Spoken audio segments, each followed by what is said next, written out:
Habang naglalakad sila patungo sa restaurant kung saan gaganapin ang meeting, may isang babaeng biglang tumawid sa paningin ni Aurelia. Matangkad, maputi, mahaba ang buhok, at may isang kakaibang pamilyar na tindig. Napahinto si Aurelia. Napailing siya. Namamalikmata lang siguro siya. Pinaniwala niya ang sarili na baka pagod lang siya kaya kung ano-ano nakikita niya. Sinundan na lang niya si Evander sa loob ng restaurant. Maayos ang naging takbo ng usapan. Ang mga Delacroix ay impressed sa hawak na empire ni Evander. Naging formal, profesional at magaan ang lahat. Ngunit, kahit abala si Aurelia sa pagkuha ng notes, may kung anong hindi mapakali sa dibdib niya. Parang may mata na nakatingin. Parang may presensyang hindi niya maipaliwanag. Pagkatapos ng meeting, tumayo si Evander. "Let's go," sabi nito kay Aurelia. Ngunit paglabas sila ng restaurant, biglang huminto si Evander. "Sir," nag-aalala na tawag ni Aurelia. Hindi ito sumagot. Nakatitig lamang ito sa isang direksyon. At nang sundan ni Aurelia ang tingin nito, parang huminto sa pag-inog ang mundo. Isang babae ang nakatayo malapit sa lobby. Mahabang itim na buhok, maputing balat, isang babae na sobrang pamilyar sa kanila. At sa magkabilang gilid nito, ang kambal na batang lalaki at babae. At ang mukha ng mga bata, parang kinopya mula kay Evander. Ang mata, ang ilong, lahat, animoy Xerox copy ni Evander. Ang ina ng mga bata ay kamukhang-kamukha rin ng patay na asawa ni Evander. Hindi. Bulong ni Aurelia. Nagtagpo ang mga mata ng babae at ni Evander.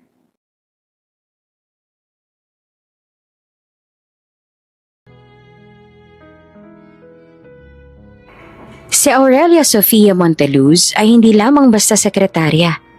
Halos isa na siya sa mga haligi ng buong Salvatierra Empire. Magaling siya sa trabaho, kaya napakataas ng respeto sa kanya ng mga tao.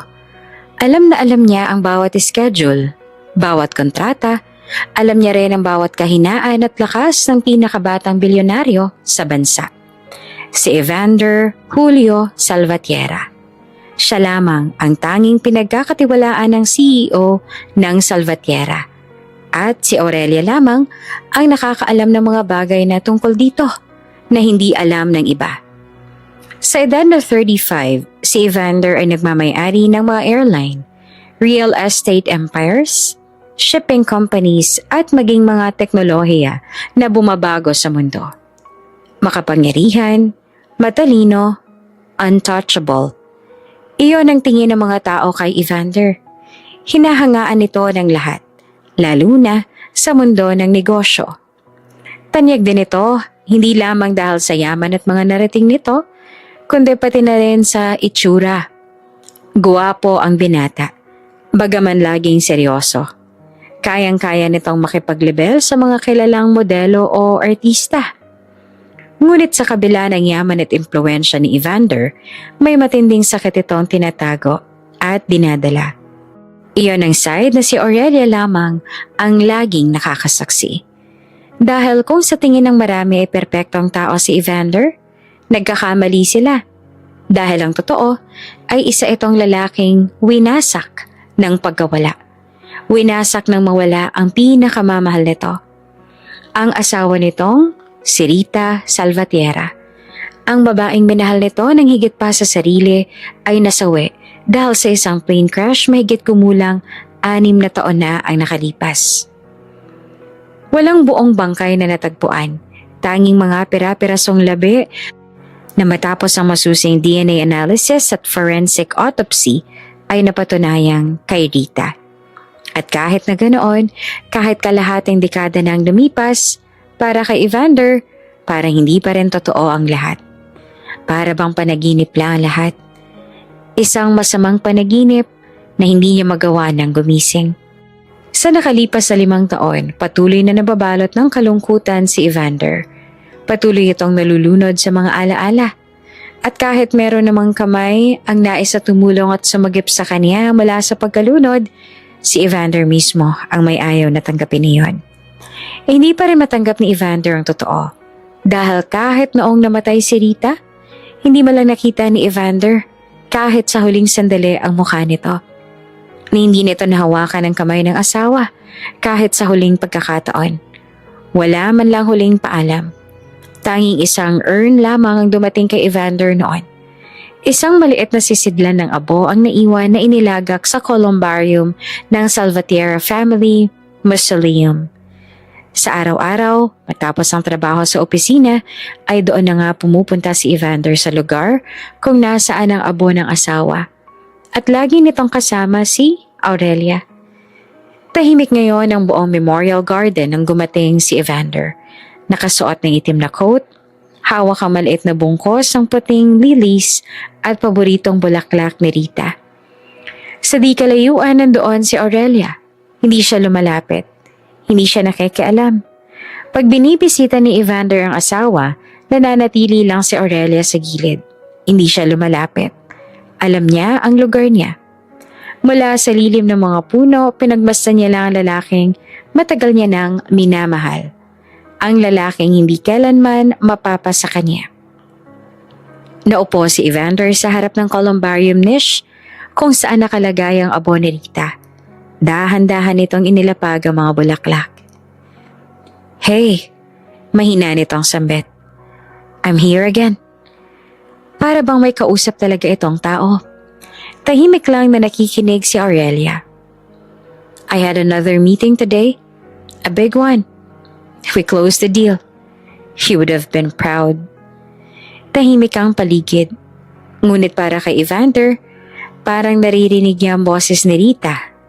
Ang tawa nito at parang nakikita niya rin ang paraan ng pag-angat ng kilay nito kapag nagbibiro. Ilang taon na. But I still don't know how to do this without you. Dagdag pa ni Evander. Everything feels empty. Sinusubukan ko lang na lumaban dahil may mga umaasa sa akin. Kinagat ni Aurelia ang kanyang pang-ibabang labi. Nasasaktan siyang makita na nasasaktan ito. Gusto ni Aurelia na maging masaya ang lalaking minamahal niya. Gusto niya na muling makitang bumalik ang buhay at sigla sa mga mata nito. Ngunit wala naman siyang magawa dahil alam niya na kung may isang tao man na makakapagpabalik noon, iyon ay walang iba kundi si Rita, ang babaeng mahal nito na ilang taon nang wala. Araw-araw siya ang lagi nitong kasama. Siya rin ang laging saksi kung paano itong magluksa at para bang nawalan na ng gana sa buhay. At siya rin ang tanging nakikinig dito na naging sandigan na rin ni Evander. Pero sa araw-araw na sila'y magkasama, na sila'y magkausap at sa haba ng panahon na naging malapit siya dito, hindi niya kailanman nasabi ang isang bagay. Na mahal niya ito.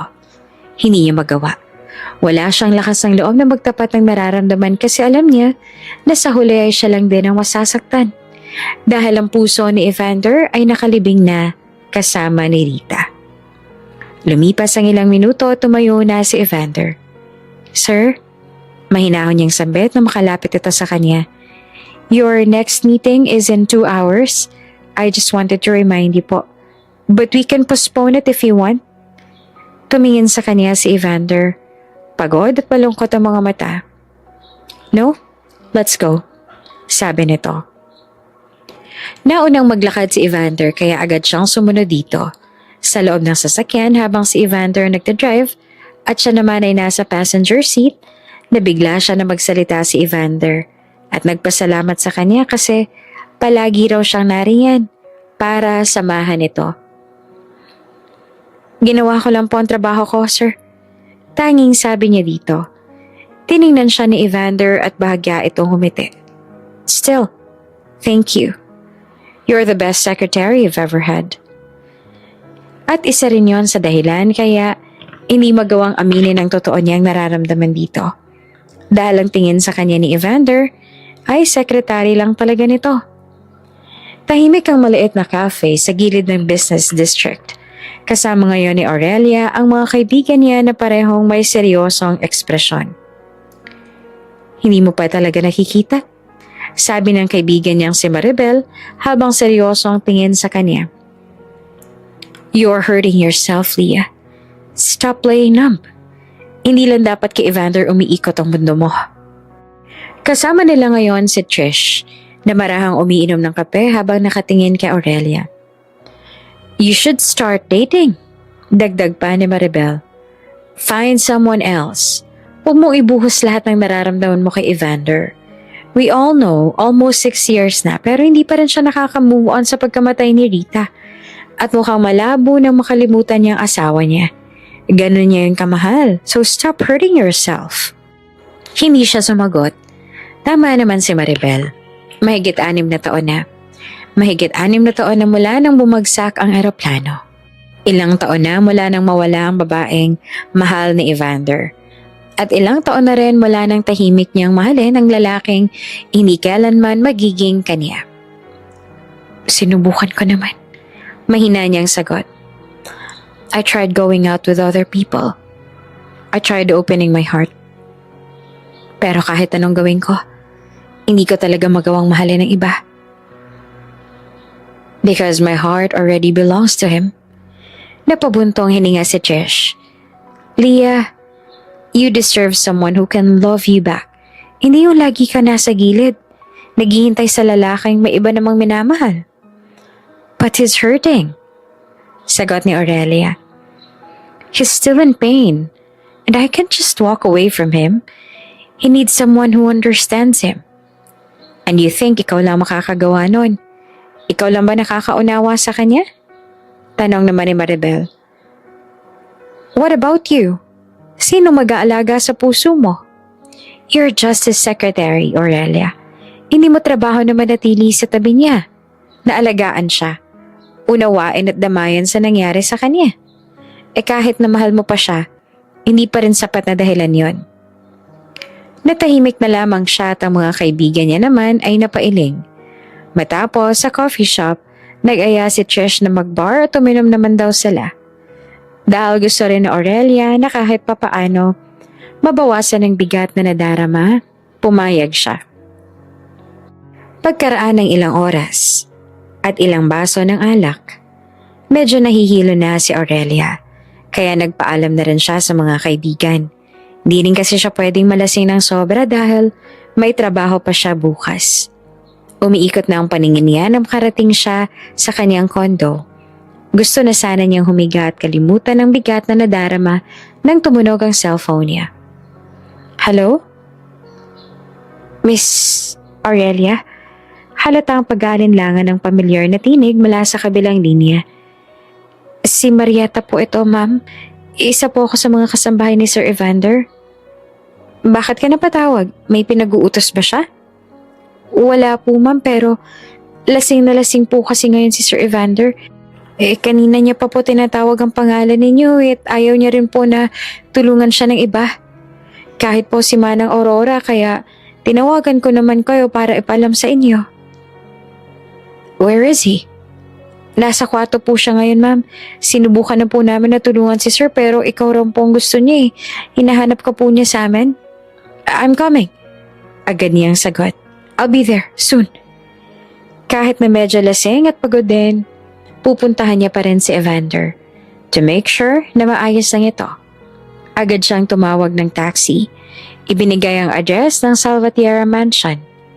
Pagdating niya sa mansyon, sinalubong siya ng mga kasambahay na halatang nag-aalala. Nasa kwarto po siya, Miss Aurelia. Sabi sa kanya ni Marietta. Kanina niya pa po kayo tinatawag. Huminga muna ng malalim si Aurelia bago siya umakyat sa hagdan. Dahan-dahang binuksan ni Aurelia ang pinto ng silid ni Evander. Madilim ang loob. Tanging ilaw mula sa lampshade na nasa gilid ng kama ang nagbibigay liwanag sa malawak na kwarto. Nandoon si Evander, nakahiga sa kama. Suot pa rin ang corporate suit, nakabukas ang ilang botones ng polo. Evander, mahinang tawag niya. Bahagyang kumilos ang binata. Unti-unti nitong iminulat ang malamlam na mga mata. Nang makita siya, isang mahinang ngiti ang sumilay sa mga labi nito. Aurelia, pabulong nitong sambit. Sumikip ang dibdib ni Aurelia. I'm here. Mahina niyang sagot. Tutulungan kitang magpalit at mag-ayos ha, para mas maging komportable ka. Hindi naman na tumutol si Evander. Hinayaan lang si Aurelia na alalayan nito. Maingat niya naman na inalis ang korbata. Sinunod ang coat at tinulungan itong magpalit ng mas preskong damit. Pinunasan din niya ang mukha at leeg nito ng basang bimpo. Matapos niya itong ayusin, naupo si Aurelia sa tabi ng kama. Pinagmasdan niya ang lalaking minahal niya ng tahimik sa loob ng maraming taon. Ang lalaking kayang magpatigil sa tibok ng kanyang puso at sa isang ngiti. Kaya ring durugan ito sa isang pangalan. Biglang gumalaw ang kamay ni Evander at hinawakan nito ang kamay ni Aurelia. Rita, mahina nitong bulong. Don't leave. Parang may matalim na kutsilyong bumaon sa dibdib ni Aurelia. Rita, ang pangalan niyong na naman. Saglit siyang napapikit. Gusto niyang hilahin ang kamay niya. Gusto niyang sumigaw. Gusto niyang sabihin dito na, ako to. Ako ang nasa tabi mo at hindi si Rita na matagal nang wala. Pero hindi niya ginawa. Sa halip marahan niyang inayos ang kumot ni Evander. Tinakpan ang katawan nito. Matulog ka na. Mahina niyang bulong. Tumayo na siya pagkatapos nun at mabigat ang bawat takbang papalayo sa kama. Paglabas niya ng kwarto, sinalubong siya ni Marieta. Ma'am, kamusta po si sir? Nakatulog na. Sagot ni Aurelia. Uuwi na rin ako. Medyo nakainom din kasi ako at kailangan ko pang pumasok na maaga bukas. Kayo na lang ang bahala sa kanya ha? Tumango ang kasambahay. Salamat po at pasensya na rin po sa abala, Miss Aurelia. Habang palabas ng mansyon si Aurelia, ramdam niya ang bigat sa dibdib. Isang bigat na matagal niya nang dala. Mahal niya si Evander. Ngunit ang puso ng lalaking iyon ay laging babalik sa isang babaeng wala na. Maaga pa lamang ay nasa opisina na si Aurelia. Tahimik pa ang buong building ng Salvatierra Group. Maliban sa mahihinang tunog ng mga keyboard at ang mga hakbang ng ilang empleyadong papasok pa lamang. Nakasuot siya ng maayos na corporate dress. Ang buhok niya ay maayos na nakatali at sa kabila ng kaunting puyat, maayos pa rin ang itsura niya. Tulad ng lagi. Mukha pa rin siyang kagalang-galang at talaga namang maganda. Binati siya ng mga empleyado habang dumadaan siya sa hallway. Good morning, Miss Aurelia. Good morning, magiliw niyang sagot. Ngunit sa likod ng profesional na ngiti niya na pinapakita niya sa kanila, sariwa pa rin sa isip niya ang nangyari kagabi. Si Evander, nahawak ang kamay niya at ang pangalan na tinawag nito na hindi kanya. Ilang minuto pa ang lumipas ang bumukas ang elevator sa executive floor. Lumabas doon si Evander. Mas maayos na ang itsura nito ngayon. Nakasuit, maayos ang pagkakastyle ng buhok. Ganon pa man, halata pa rin ang bahagyang pamumutla ng mukha nito. Hawak nito ang sentido at bahagyang nakakunot ang noo na. Hindi niya kailangang tanungin kung masakit ba ang ulo nito dahil halata naman. Dahil na rin sa sobrang kalasingan nito kagabi, hindi na nakakapagtaka kung may hangover ito. Good morning, sir. Magalang niyang bate. Morning. Namamao sa sagot naman ni Evander. Diretso itong pumasok sa opisina at naupo sa swivel chair. Saglit pa itong napapikit at hinimas ang sentido. Lumapit si Aurelia. Dala ang tablet at planner. Would you like some coffee, sir? Tanong niya sa mahinahong boses. Yeah, sagot ni Evander. That would be great. Saglit na nagdalawang isip si Aurelia bago nagsalita. Do you also want some medicine for your hangover? Napatingin naman si Evander sa kanya at bahagyang nagulat. Hangover? How did you know? Ibig sabihin ay hindi nito naaalala na pinuntahan niya ito kagabi. Mabilis siyang kinontrol ang sarili at ngumiti ng bahagya It's obvious po from the way you look today, sir. Formal niyang sagot. You're holding your head and your eyes look a bit tired. Tinitigan siya ni Evander ng ilang segundo. Parang may iniisip. You're really good at noticing things, sabi nito. You're very observant. I mean, I don't know how to say it properly, but you always pick up on small details. It's part of my job, sir, sagot niya. Excuse me, I'll get your coffee and medicine, sir. Lumabas na siya ng opisina at doon lang niya pinakawala ng hininga na matagal niyang pinigil. Ilang minuto lang, bumalik siya dala ang isang tasa ng mainit na kape at ang gamot. Maingat niyang inilapag iyon sa mesa ni Evander. Here you go, sir. Thank you, sabi nito at agad na ininom ang gamot at sinundan ng kape. I really appreciate this. Tumango lamang si Aurelia. Now, what's my schedule for today? Tanong ni Evander habang binubuksan ang laptop. Binasa ni Aurelia ang laman ng tablet. You have a board meeting at 10, lunch with the investors at 1, and a video conference with the Singapore branch at 4. Saglit siyang nag-pause bago muling nagsalita. But if your headache gets worse, sir, I can handle some of the tasks for you. I can reschedule or take care of some of the meetings if needed.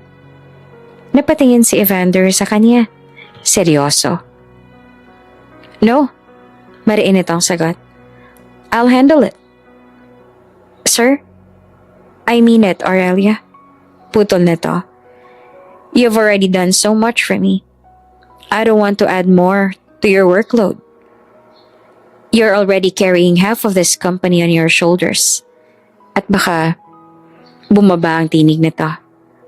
Mapagod ka na sa akin at umalis ka pa. And I don't want that. Ayokong iwan mo ako.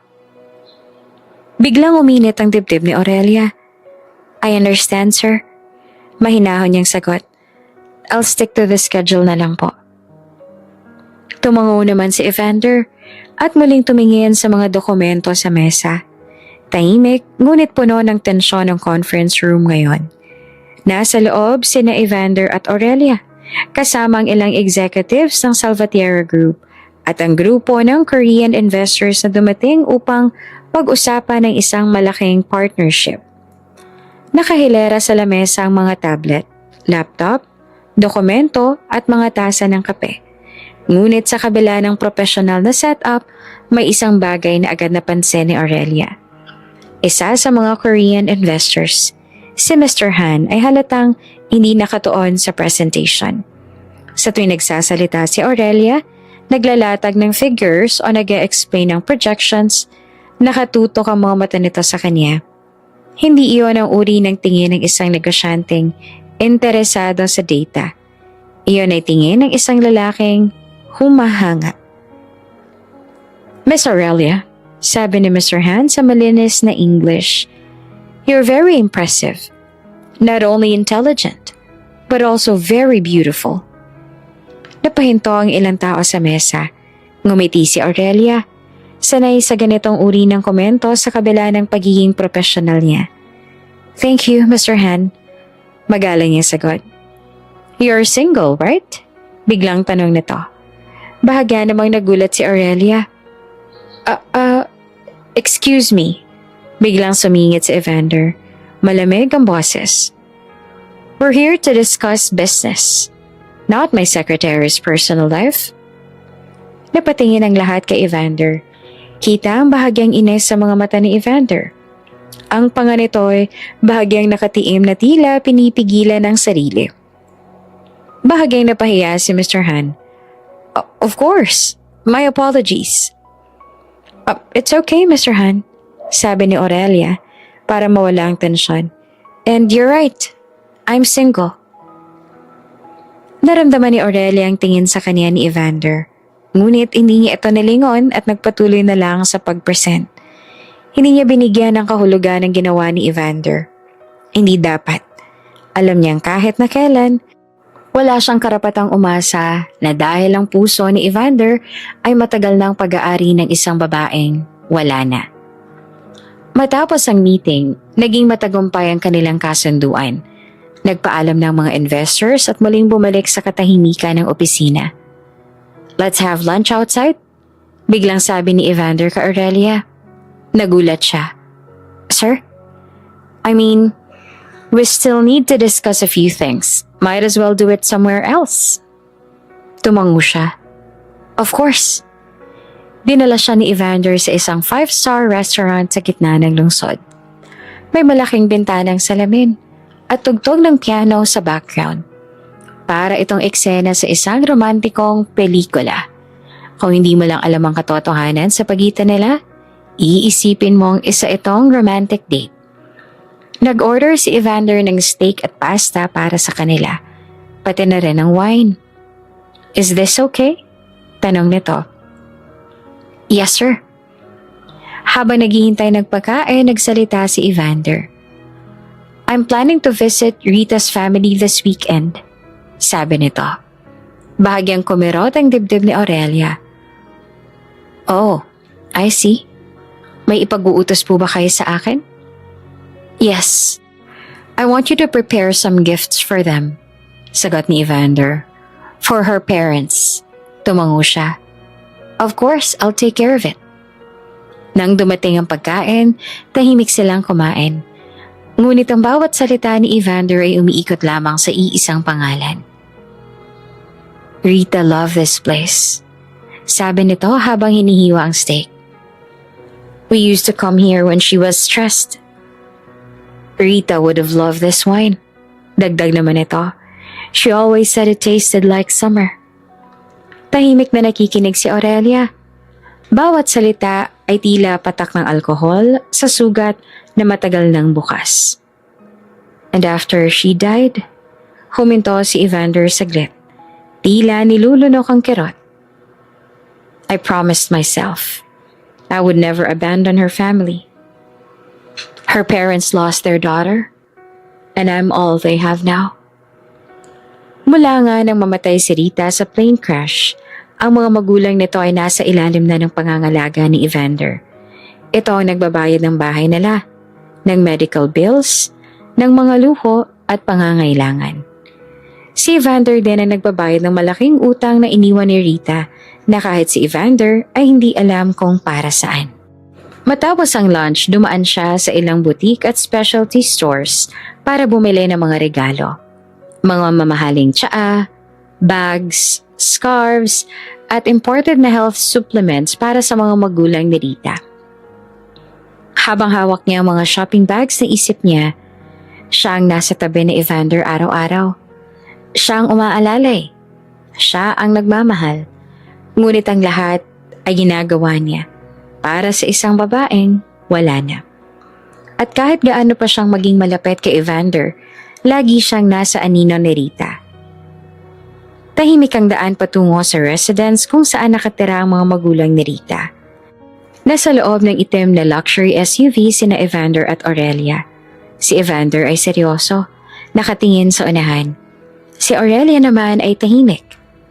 Pagdating nila sa malaking bahay na tila mansyon, sinalubong agad sila ng mga tauhan ng kasambahay na talagang hinire ni Evander nang sa ganon ay hindi na mahirapan sa trabaho o anumang mga gawain ng mag-asawa. "Dumating na po si Mr. Salvatierra," sigaw ng isa. Agad na lumabas ang mag-asawang magulang ni Rita. "Evander!" Masayang sigaw ng ina ni Rita. Agad na niyakap si Evander. "Mama, kamusta po kayo?" Magalang na tanong ni Evander at niyakap itong pabalik. "Ayos lang naman kami, anak. Masaya kami na binisita mo kami." "Pasensya na po kung ngayon lang po ako nakabisita. Naging abala rin ho kasi ako sa negosyo." "Ayos lang yun, masaya lang kami na binisita mo ulit kami." Tahimik na nakatayo si Aurelia sa likuran. Pinapanood ang eksena. Kahit may sarili pang kakayahang magtrabaho ang mga magulang ni Rita, hindi sila pinapayagan ni Evander. May regular allowance sila, may private doctor, may staff, may driver. Lahat ng kailangan binibigay ni Evander at wala tong hinihinging kapalit. Pumasok sila sa loob ng mansyon at pinaghanda sila ng mga kasambahay ng pagkain. Habang kumakain sila ng tanghalian, masaya nagkukwento ang mga magulang ni Rita tungkol sa kanilang buhay. Binisita mo ulit si Rita? Tanong ng ina ni Rita. Tumango si Evander. Opo, madalas ko siyang puntahan. Mabuti naman. Tsaka kung natutuwa si Rita na lagi kang nakikitang naroon. Napayo ko sandali si Aurelia. Tahimik lang siyang kumakain. Nakikinig sa bawat salitang tila kutsilyong humihiwa sa puso niya. Maya-maya, nagsalita ang ama ni Rita. Evander, marahang sabi nito. May napupusuan ka na ba ngayon? Natigilan sila. Nag-angat siya ng tingin sa magulang ni Rita na naghihintay bago niya tiningnan si Evander. Saglit naman natahimik si Evander. Tila nag-iisip. Tila hinahanap ang tamang sagot. Napatingin ito kay Aurelia at ilang sandali lamang ngunit sapat na iyon para bumilis ang tibok ng puso ng dalaga. Ngunit agad din itong umiwas ng tingin. Walang nakapansin maliban kay Aurelia. Tumawa ng marahan si Evander. Wala po, sagot nito. Wala pa rin. Until now. I'm still in love with Rita. And I don't plan to enter another relationship. Parang may bumagsak na mabigat sa dibdib ni Aurelia. Pinilit niyang umiti. Pinilit niyang maging profesional. Ngunit sa loob niya, isang katotohanan ang malinaw. Kahit gaano niyang kamahal si Evander, kahit gaano siyang kalapit, hindi siya kailanman ang pipiliin ng lalaking ito. Dahil ang puso niya ay nakalibing kasama si Rita. Lumipas ang ilang linggo matapos ang pagbisita nila sa pamilya ni Rita. Muling bumalik si Evander sa malamig at abala nitong mundo. Mga board meeting, international calls, at walang katapusang expansion plans. Isa sa mga pinaka-importanteng proyekto ngayon ng Salvatierra Group ay ang pagpasok sa isang bansang hindi na nila naaabot. Ang Luxembourg, isang sentro ng international finance at luxury investments. Doon nila balak itayo ang susunod na global headquarters. At syempre, kasama si Aurelia. Hindi lang bilang sekretarya kundi bilang kanang kamay ni Evander. Mahaba ang biyahe tungo sa Luxembourg. Tahimik si Evander. Nakatingin sa ulap sa labas ng bintana. Si Aurelia naman ay abala sa tablet. Inayos ang schedule, mga dokumento at listahan ng meetings.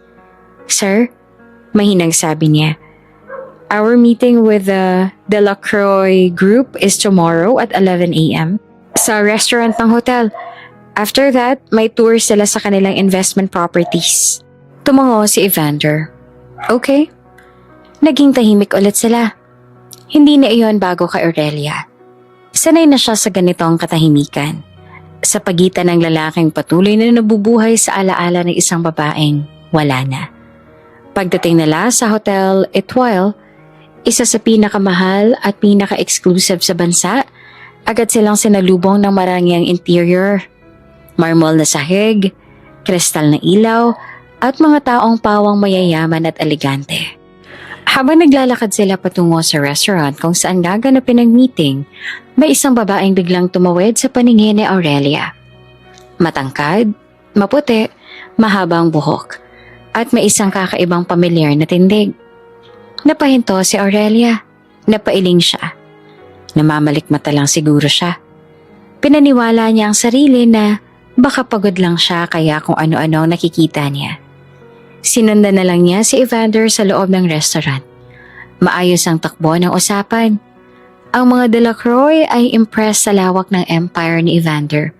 Naging formal, profesional at magaan ang lahat. Ngunit kahit abala si Aurelia sa pagkuha ng notes, may kung anong hindi mapakali sa dibdib niya. Parang may mata na nakatingin. Parang may presensyang hindi niya maipaliwanag. Pagkatapos ng meeting, tumayo si Evander. Let's go, sabi nito kay Aurelia. Ngunit paglabas nila ng restaurant, biglang huminto si Evander. Sir? Nag-aalala na tawag ni Aurelia. Hindi ito sumagot. Nakatitig lamang ito sa isang direksyon. At nang sundan ni Aurelia ang tingin nito, parang huminto sa pag-inog ang mundo. Isang babae ang nakatayo malapit sa lobby. Mahabang itim na buhok, maputing balat. Isang babae na sobrang pamilyar sa kanila. At sa magkabilang gilid nito ang kambal ng batang lalaki at babae.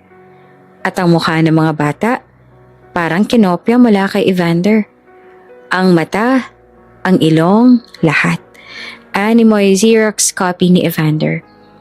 Ang ina ng mga batay kamukhang kamukha rin ng patay na asawa ni Evander.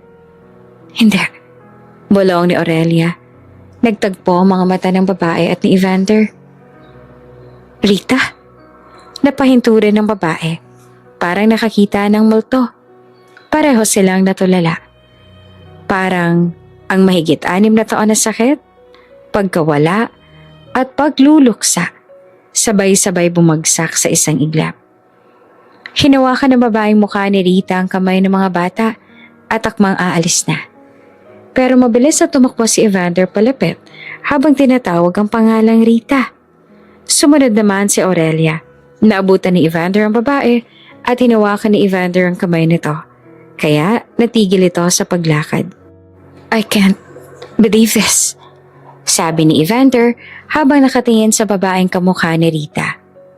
Kahit pa may maliit na pilat sa gilid ng pisngi, kahit pa bahagyang nag-iba ang buhok at forma, kahit pa may kakaibang lungkot sa mga mata nito, kahit si Aurelia ay nasabing ang babaeng kaharap nila ay walang iba kundi si Aurelia, ang babaeng minahal ni Evander.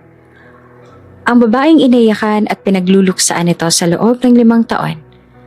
Ang babaeng inilibing nito kahit walang buong bangkay. Mom? Mahinang tawag ng batang lalaki at hinawakan ng kamay ng babae na ina nito. Who is he? Ang batang babae naman ay nakatitig din kay Evander, tila nagtataka. Mom? Ani rin ng babae. Who is that man? Parang sinaksak sa dibdib si Evander sa narinig. Tumingin ito sa 2 bata. Ang mga mata, ang hugis ng ilong, ang panga. Parang sarili nitong mukha ang nakikita nito sa salamin ng kanilang mga anyo. Rita, nanginginig ang tinig ni Evander. Who are these kids? Hindi naman sumagot si Rita. Ang mga mata rito ay naglalaro sa pagitan ni Evander at ng sahig. Parang may bumabagabag. Parang may kinatatakutan. I think you're mistaken, sir. Nauutal na sabi ng babaeng kamukha ni Rita. I don't know you. Rita, it's me. It's Evander. Your husband. Nanlaki ang mata ng mga bata. Husband? Ulit ng batang babae. Mom? What does he mean? You're married? And what about Dad? Dugtong ng batang lalaki. What about Daddy Daniel? Rita, sabi ni Evander habang ang mga mata ay nagsusumamo na nakatingin sa babaeng kamukha ni Rita. I know it's you. Hindi ako maaaring magkamali. Alam ko na ikaw yan. Si Aurelia na tahimik lang sa gilid ay halos hindi makahinga. May kung anong kutob siyang naramdaman dahil sa isa pang pangalan na binanggit ng mga bata. Daniel? Ang Daniel na minsan naging business partner ni Evander? Ang lalaking bigla na lang nag-pull out ng lahat ng investment at naglaho ng parang walang paliwanag. Ang lalaking naging dahilan ng $1,000,000 pagkawala at halos pagkalugi ng ilang proyekto nila. Iyon bang ama ng mga batang to? Iyon din ba ang asawa ng babaeng kamukhang kamukha ng namayapang asawa ni Evander? Rita, mariing sabi ni Evander, look at me, please. Hindi mo ba ako nakikilala? Hindi mo ba naaalala ang nakaraan natin? It's me. I'm Evander. I'm your husband. Saglit na nagbago ang ekspresyon ng babae. May dumaan na sakit at guilt sa mga mata nito, ngunit agad din niyong nawala. I'm sorry. Mariin ito ang sabi. But I don't know you, sir. You really have the wrong person. Stop calling me sir. Halos pakiusap ni Evander. It's me. You're Evander. Mom? Nanginginig ang tinig ng batang babae. Are you okay? Sa sandaling iyon, Rita! Isang tinig ng lalaki ang pumagitna sa tensyon.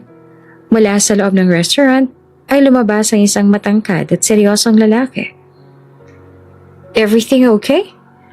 Tanong nito habang papalapit. At nang makita ni Evander ang mukha, lalo pang nahalinhan ng pagkabigla ang mukha nito. Si Aurelia naman ay animoy binuhusan ng malamig na tubig. Hindi siya nakagalaw sa kanyang kinatatayuan. Nakatingin lamang siya sa bagong dating na lalaki. Daniel, nalaki rin ang mata ng lalaki. Evander? Gulat nito ang sabi. Ang hangin sa paligid ay tila bumigat. Tama ang iniisip ni Aurelia kanina. Ang Daniel na tinutukoy ng mga bata at ang Daniel na dati ka-business partner ni Evander ay iisa lang pala. Han? Agad na lumapit ang babaeng kamukha ni Rita kay Daniel. Hinawakan ito sa braso na para bang naghahanap ng proteksyon. Daniel, mahinang sabi nito. This man? He's saying I'm his wife. Nagtagis ang panga ni Daniel. At anong sinabi mo? Tanong nito. I told him that I don't know him. Sagot ng asawa ni Daniel. Because I really don't. You don't know me? Ani naman ang naguguluhan na si Evander. We were married. You disappeared in that plane crash. I mourned you. I buried you. Hindi siya si Rita. Mariing sabi ni Daniel. Siya? Si Ashley. Ang asawa ko. Ang asawa mo ay matagal nang patay. But I know she's my wife. Pagalit naman na sabi ni Evander, kaya hinawakan niya ito sa braso na para pakalmahin. Kilala ko ang asawa ko at alam kong siya yon. Pilit nilang itinanggi na si Ashley ay hindi si Rita. Galit na si Daniel at inilayunan nito ang mag-iina sa kanila. Pilit naman ni Evander na pinagpipilitan na si Rita iyon. Kailangan pa ni Aurelia na pakalmahin ng boss nang sa ganon ay hindi ito gumawa ng malaking iskandalo. Tahimik ngayon ang loob ng sasakyan. Ang ilaw mula sa mga street lamps sa labas ay dumaos-dos sa salamin. Gumuguhit ng mahahabang anino sa mukha ni Evander. Nakaupo ito sa tabi ni Aurelia. Ngunit parang milya-milya ang layo ng pagitan nila.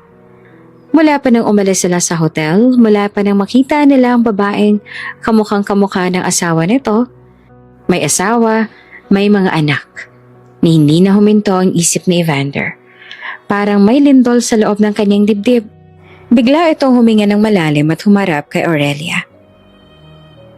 You saw it too, right? Nanginginig ngunit mariin itong sabi. We both know that was her. That wasn't just some woman who looked like her. That was Rita, my wife. It was her. Hindi naman sumagot si Aurelia.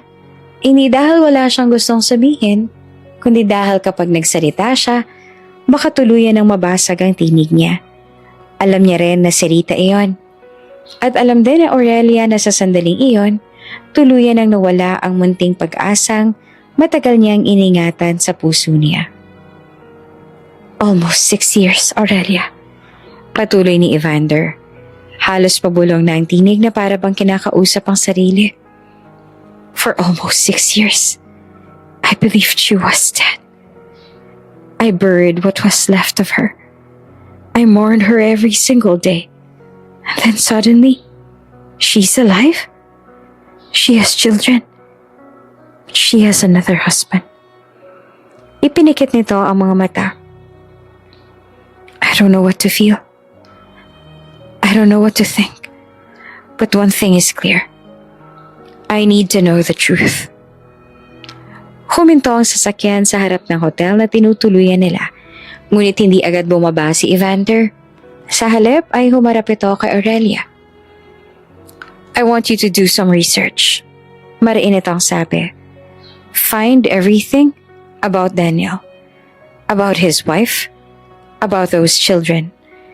I need to know if that woman is really Rita.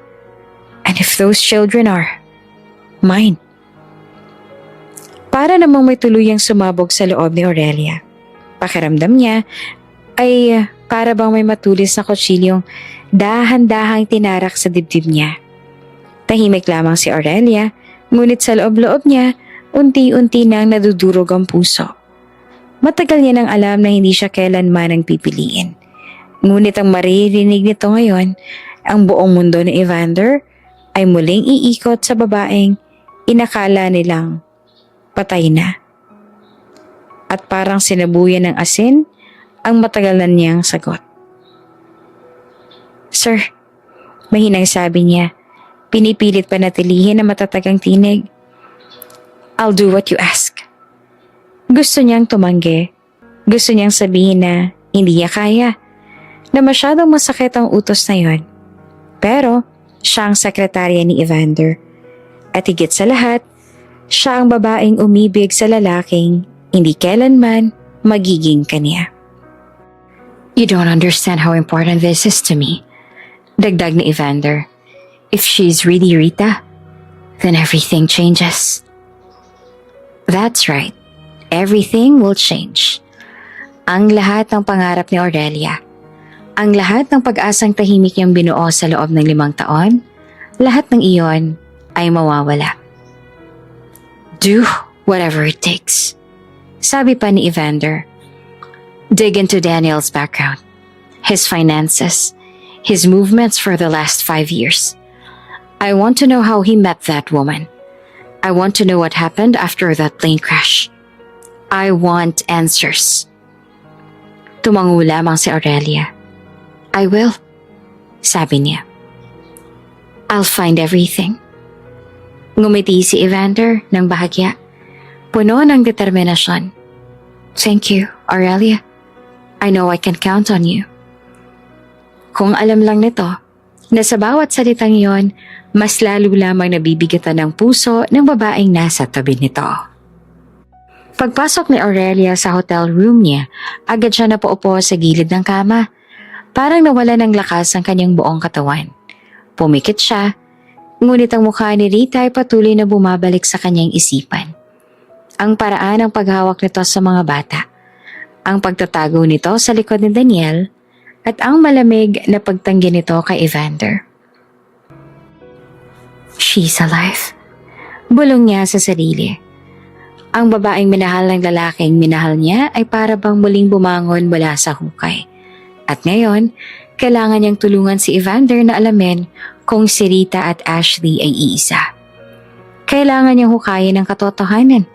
Kahit alam niyang sa bawat peraso ng impormasyong mahahanap niya, mas lalo lamang siyang masasaktan. Sinunod niya ang utos ni Evander kahit pa mabigat iyon sa loob niya. Sa loob ng ilang araw, ginawa niya ang lahat.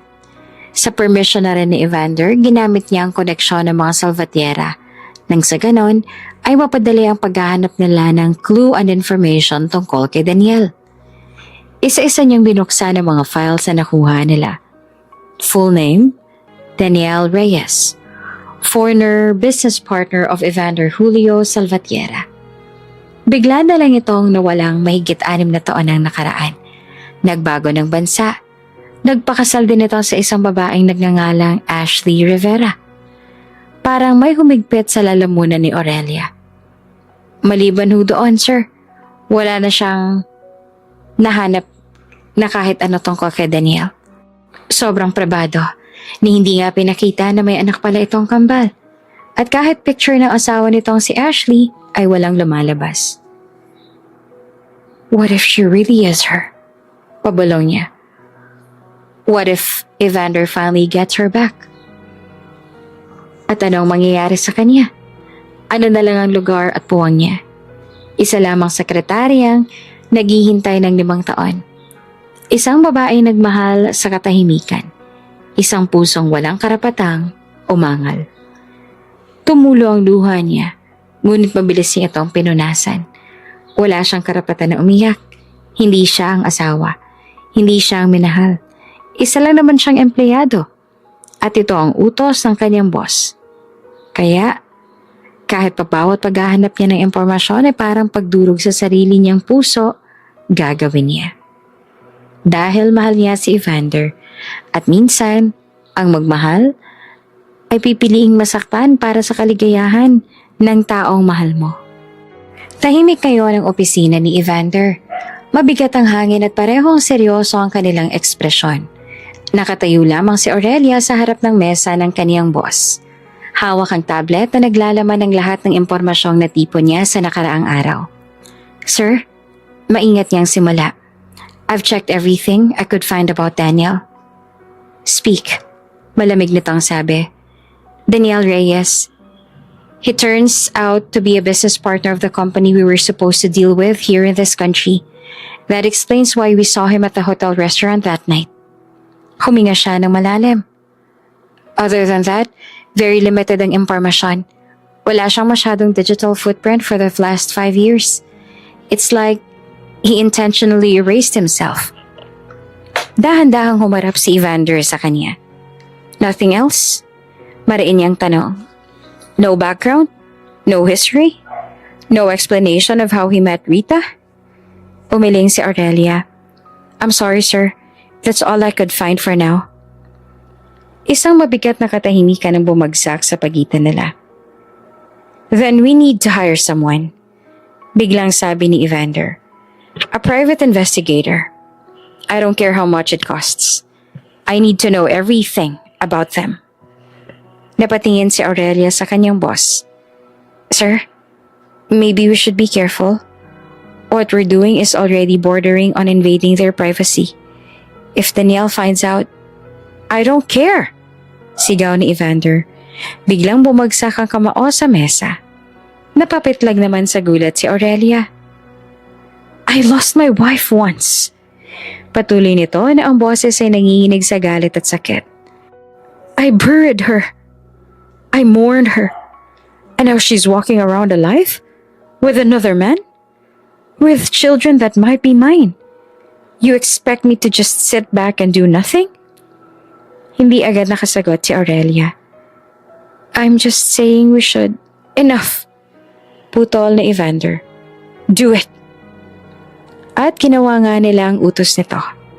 Makalipas ang ilang araw, bumalik ang investigator na may dalang makapal na folder.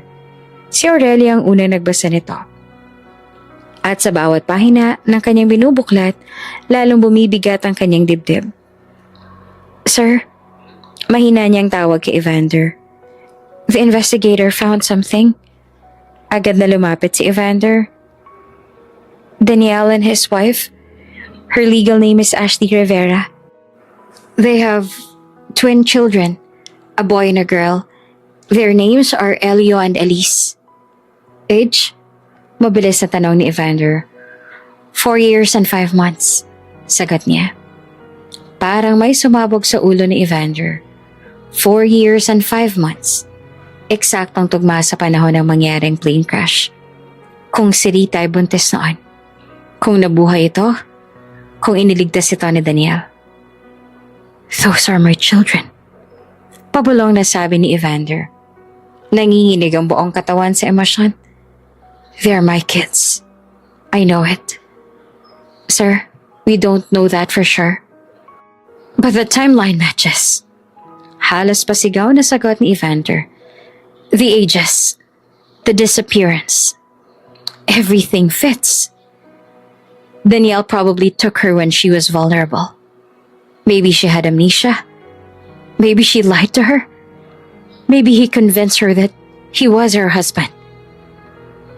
Para nang tuluyang nasiraan si Evander. They stole my life from me. They stole my wife. They stole my children. Lumapit si Aurelia sa kanyang boss para pakalmahin ito. Sir, please, you're jumping into conclusions. We don't have solid proof yet. We need DNA tests. We need legal confirmation. If you confront them now, it could turn into a scandal. Or worse. Stop telling me what to do! Sigaw ni Evander. Napatigil si Aurelia. You don't understand. Galit pa nito ang dagdag. You've never loved someone the way I loved Rita. You don't know what it's like to lose half of your soul and then suddenly see it alive in front of you. Parang sinampal ng malakas si Aurelia sa bawat salitang iyon. Oo, hindi niya alam dahil hindi siya ang babaeng minahal. Pero alam niya kung paano masaktan sa katahimikan. Oops! May break muna. Gusto mo bang ma-shoutout dito sa channel ni Ate Jane? Mag-comment lang ng lesson you learned from the latest story uploaded. Dahil pipili kami ng isang best comment of the day para i-shoutout sa susunod na upload. Kaya huwag kalimutang mag-iwan ng lesson you learned after you watch this video. Maraming salamat! Shoutout nga pala kina Violeta de la Peña from Kuwait, Aurora Ignacio from Rizal Province, at Mirna Gimoro from Bonga Bulan, Sorsogon. Sa ating mga taga-subaybay, paki-comment naman po sa baba kung taga-saan kayo para alam ko kung hanggang saan umaabot ang mga kwento ni Ate Jane at para i-shoutout ko rin kayo sa mga susunod pa nating mga kwento. Maraming salamat sa pakikinig.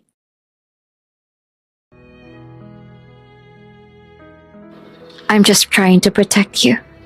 Mahina niyang sabi sabay atras palayo dito. And the company. And yourself. Protect me? I don't need that, Aurelia. Mabait na tumawa si Evander. What I need is the truth. And I will get it. No matter what it takes. Napayuko na lamang si Aurelia. Sa sandaling iyon, malinaw sa kanya ang isang bagay. Hindi niya kayang pigilan si Evander. At habang mas lumalapit ito sa katotohanan, mas lumalayo naman ito sa kanya.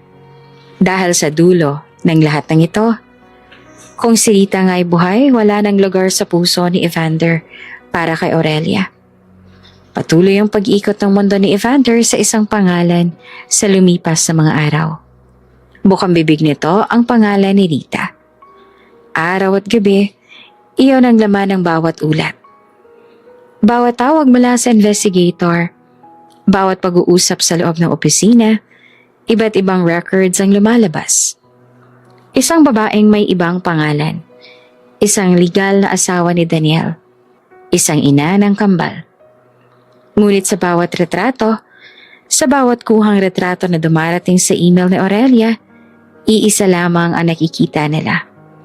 Ang mukha ng babaeng minsang inilibing ni Evander.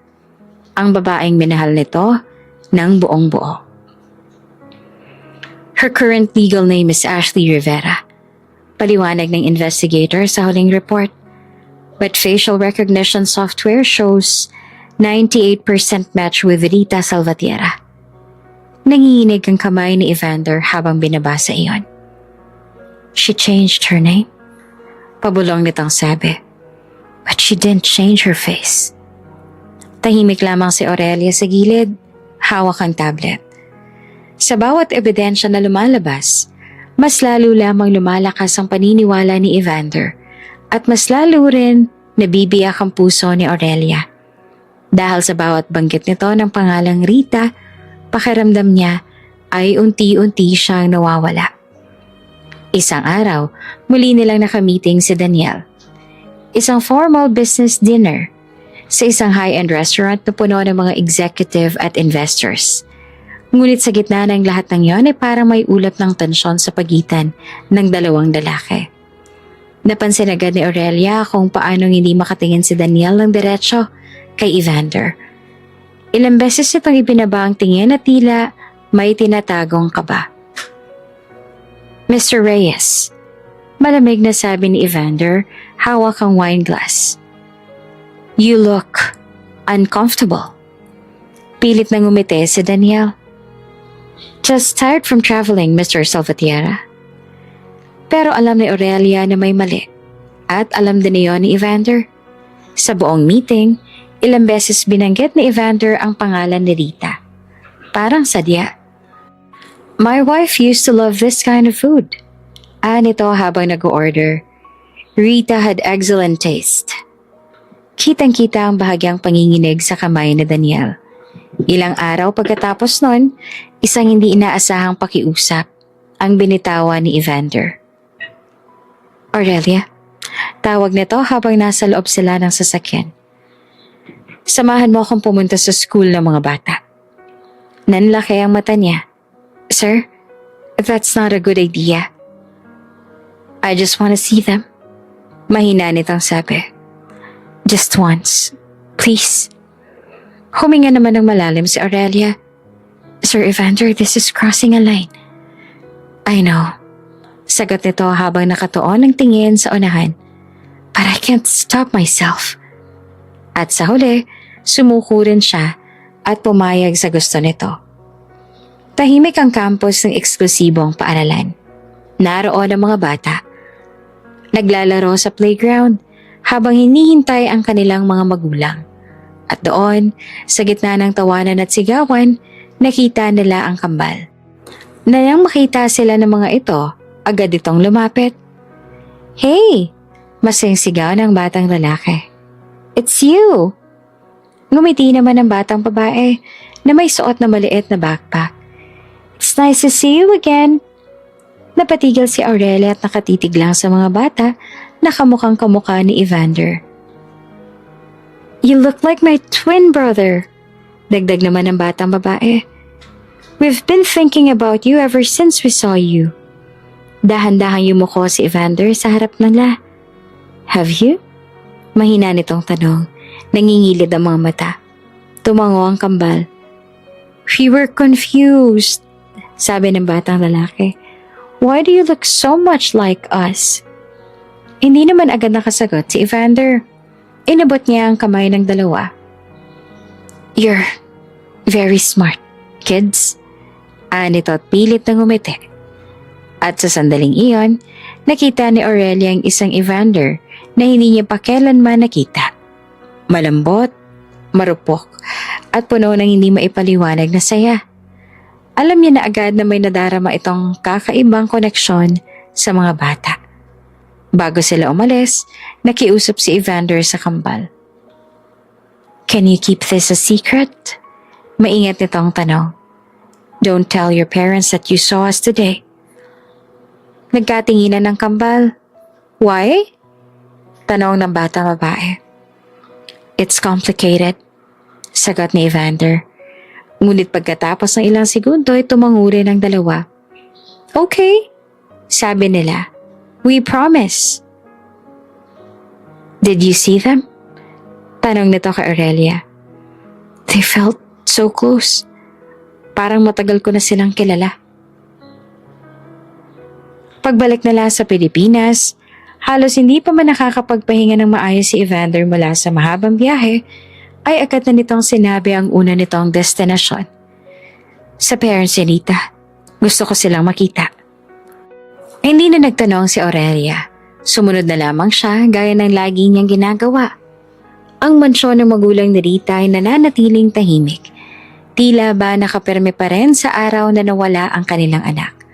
Ang hardin ay maayos pa rin.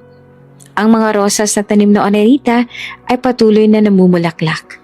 Ngunit ang loob ng bahay, puno ng katahimikan na mabigat sa dibdib. Sinalubong sila ng mag-asawa na may pilit na ngiti. Evander, sabi ng ina ni Rita na bahagyang nanginginig ang boses. It's been a while. Ngumiti si Evander nang magalang ngunit halata sa mga mata ang pagod at tensyon.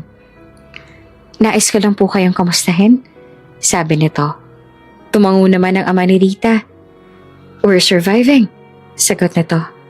Thanks to you. Umupo silang tatlo sa sala. Si Aurelia ay nasa gilid lamang. Tahimik na nakikinig sa usapan ng mga ito.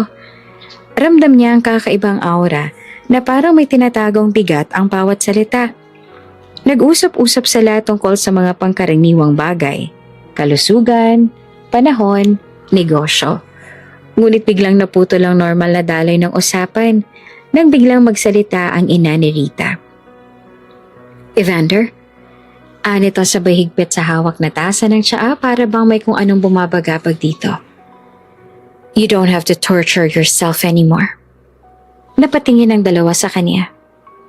Wala nang pag-asa. Dagdag nito. Patay na si Rita. Matagal na. Napatigil din si Aurelia sa paghinga. Hindi pa sila nagsasabi ng kahit ano. Pero tila may alam ng mga ito kung ano nga bang nangyayari kaya nakakapagtaka iyon. Dahil paano nilang nalaman? At kung sino man ang nakita mong kamukha niya. Dugtong pa ng ama ni Rita. Sigurado kami hindi iyan ang anak namin. Hindi Rita ang babaeng yan. Ibang tao ang nakita mo. Nagkataon lang na kamukha niya. Mabilis na nagkatinginan sina Evander at Aurelia. Kamukha? Dahan-dahang ulit ni Evander. What do you mean by that? Wala naman po akong sinabi sa inyo na may nakita akong kamukha ng asawa ko. Nanlaki ang mata ng mag-asawa. Halatang hindi nila inaasahan ang tanong. Ang itsura nila ngayon ay para bang mga kawatan na nahuli sa akto. Nauta lang ina ni Rita. Nabalitaan lang namin na may nakita ka raw na kamukha ng anak namin. People talk. From who? Mariing tanong ni Evander. Nagkatinginan ang mag-asawa. May nakausap lang. Sagot ng ama ni Rita. We just heard about it. Mas lalong tumindi ang kutob ni Aurelia. Hindi iyon sapat. Ang nakakaalam lamang tungkol sa babaeng kamukha ni Rita ay sila. Si Evander, si Aurelia, si Daniel, at ang investigator. Wala pa silang sinasabihan kahit kanino. Kahit ang pamilya ni Evander ay walang alam. So paano? Paanong nalaman ng mga magulang ni Rita? Ngunit pinili ni Evander na hindi ipahalata ang pagdududa. Bahagya itong umiti. I know she's dead. Mahina nitong sabi. And I'm not hoping that she's alive. Natanggap ko na po ang pagkawala niya. Tumango ang ina ni Rita. Tila ba nakahinga na ng kaunti. That's good, sabi nito. You should move on. Ngunit sa likod ng mga salita nakita ni Aurelia ang takot at ang pagdududa. At sa likod ng katahimikan ni Evander, alam niyang nagsisimula pa lang ang isang malaking katotohanan na pilit tinatago ng lahat. Hindi pa man sila tuluyan nakaalis sa anino ng pagbisita ng mga magulang ni Rita, alam na ni Evander at Aurelia na may mali. Hindi simpleng coincidence na alam ng mga ito ang tungkol sa babaeng kamukha ni Rita. May nagsabi sa kanila. May nag-leak. At higit sa lahat, may gustong pagtakpan at marahil kasabwat ang mga ito roon. Kaya pagbalik pa lamang sa opisina, agad na tinawagan ni Evander ang investigator. I want everything. Mariin itong sabi sa telepono. Flight records, bank movements, locations. Lahat ng galaw ni Daniel at ng pamilya niya. Walang ititira. Tahimik si Aurelia sa gilid. Ngunit ramdam niya kung gaanong kabigat ang hangin sa loob ng silid. Hindi na ito basta paghahanap ng multo ng nakaraan. Ito ay paghahanap ng katotohanan na pilit inilibing ng isang tao. Makalipas ang ilang araw, muling tumawag ang investigator. Sir, sabi nito na mabigat ang boses. They're gone. Gone? Singhal na sabi ni Evander. Daniel and his family left the country. Saan bansa sila pumunta? The thing is, sir, ginamit ni Daniel ang halos lahat ng connection niya. Dummy passports, shell companies, fake business trips. He made sure na hindi madaling matrace ang eksaktong kanaroroonan nila. Mas lalo lamang naging kahina-hinala ang lahat. Kung wala silang tinatago, bakit tatakas? Kung hindi si Rita ang babaeng yon, bakit kailangang maglaho? Nang ibaba ni Evander ang telepono, nanatili ito nakatitig sa bintana ng opisina. She ran. Mahina nitong sabi. She ran with my children. Hindi alam ng magulang ng kambal, kahit na si Evander, pero si Aurelia ang dahilan kung bakit may pag-asa silang malaman ang totoo. Noong araw na pumunta sila sa school ng kambal, hindi lamang basta nakiusap si Evander na makita mga bata. May dala si Aurelia na bag na isang maliit na sterile swab at hair collection kit. Noong yumakap sa kanya ang batang babae, dahan-dahan niyang hinaplos ang buhok nito. Pasimple niya iyong ginawa noon dahil aminin man ni Aurelia na simula pa lang ay may hinala na siya. At ngayon, hawak na nila ang susi sa katotohanan. Tahimik ngayon ang laboratory room. Masyadong tahimik. Si Evander ay nakaupo sa tapat ng desk ng doktor. Si Aurelia ay nasa tabi. Naghihintay lamang na sumabog ang bomba. Ang doktor ay may hawak na folder. Mr. Salvatierra, sabi nito, we run multiple tests. We compared your DNA sample with the samples from the twins. And the result is 99.9% probability of paternity. Parang gumuho ang mundo. Napahawak si Evander sa gilid ng mesa. Say that again. Paos nitong sabi. The twins are your biological children. Tumulo ang luha ng mga mata nito. Hindi basta patak, kundi buhos. My kids, pabulong nitong sambit. May mga anak ako. Hindi ko malang alam na nagkaanak ako. Tiningnan siya nito. It was Rita, Aurelia. It was always Rita. Wala nang puwang para sa pagtanggi. Ang mga bata ay mga anak ni Evander. At kung ang bata ay kay Evander, ibig sabihin, si Ashley at Rita ay iisa. Ang asawa nitong pinagluksaan, ang babaeng inakala ng lahat na patay. She chose to disappear. She let me believe she was dead. She let me grieve for 5 years. She let another man raise my children. At sa kabila ng lahat ng yon, alam ni Aurelia kung ano ang totoo. Mahal pa rin nito si Rita. Alam na iyon ni Aurelia. Kahit gaano kasakit, alam niya. At habang pinanonood niya ang lalaking mahal niya na muling masira at muling mabuo sa parehong sandali, tahimik niyang tinanggap ang isang katotohanan na mas masakit pa kaysa sa anumang DNA result. Na kahit kailan, hindi siya ang babaeng hinahanap ng puso ni Evander. Si Rita pa rin. At ngayon, hindi na ito multo ng nakaraan. Buhay na ito at ang katotohanang matagal nilang inakalang nakalibing. Parang isang bagyong hindi mapigilan ang galit ni Evander matapos ang malaman. Simula nang lumabas ang resulta ng DNA ng kambal na nakita nila ay tunay niyang mga anak, hindi na siya mapakali. Ang sakit na minsan niyang iniyakan sa puntod ni Rita ay muling bumangon. Mas matindi, mas mapait, mas masakit. Hindi pala sila nagluluksa sa isang patay. Nagluluksa siya sa isang kasinungalingan. At ang mas masahol, ang mga taong pinagkatiwalaan niya, ang mga magulang ng babaeng minahal niya, ay maaaring alam ang lahat. Kasi kung wala silang alam, paano nila nalaman ang tungkol sa isang sekreto na may nakita si Evander na kamukha ni Rita? Kaya isang hapon, wala ni Anino ng dating mahinahong bilyonaryo. Dumiretso siya sa mansyon ng mga magulang ni Rita. Kasama niya si Aurelia. Ngunit halatang halata na kahit ang presensya nito ay hindi kayang pakalmahin ang unos sa dibdib niya. Pagbukas ng pinto, agad na bumungad sa kanila ang mag-asawa, ang ama at ina ni Rita. Ngunit sa unang salya pa lamang sa mukha ni Evander, alam na nila. Tapos na ang pagtatago. Evander, mahinang boses ng ina ni Rita.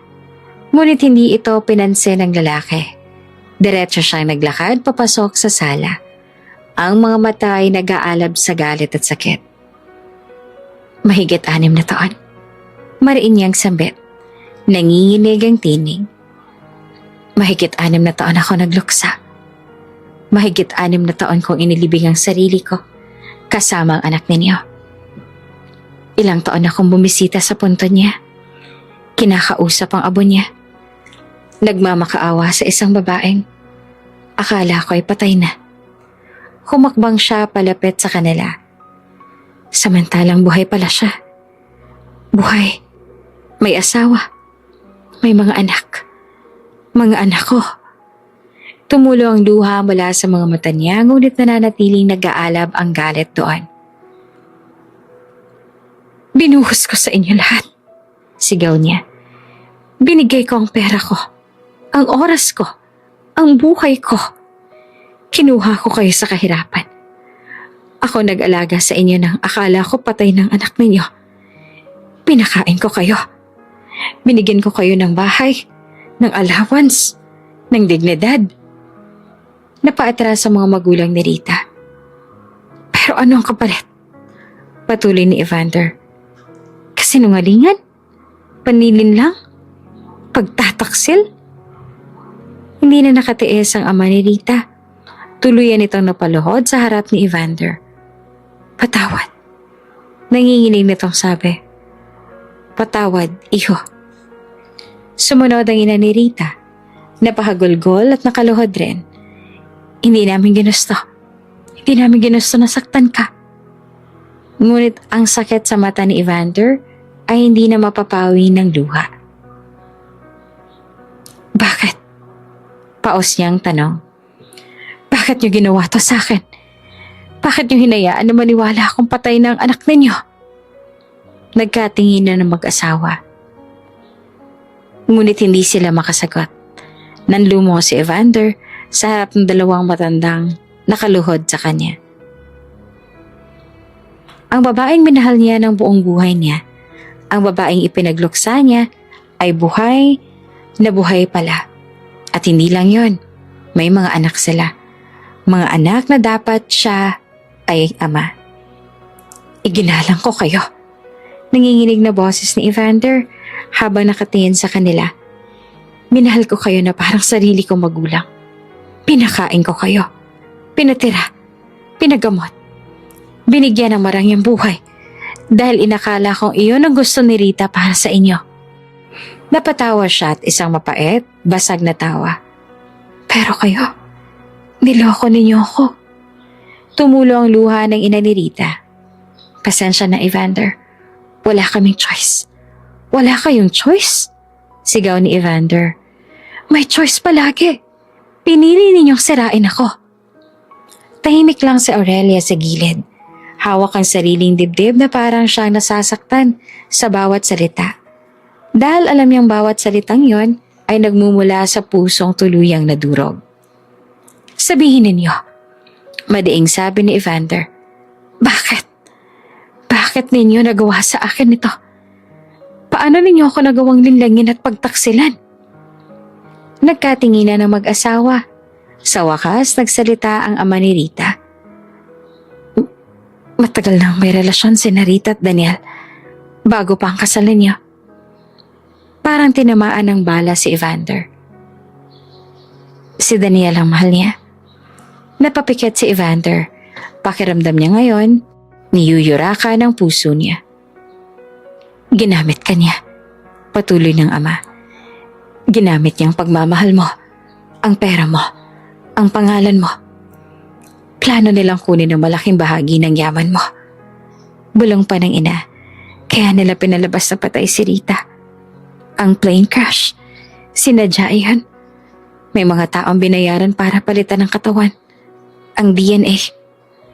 Mapait na natawa si Evander. Malakas, wasak, at puno ng puot.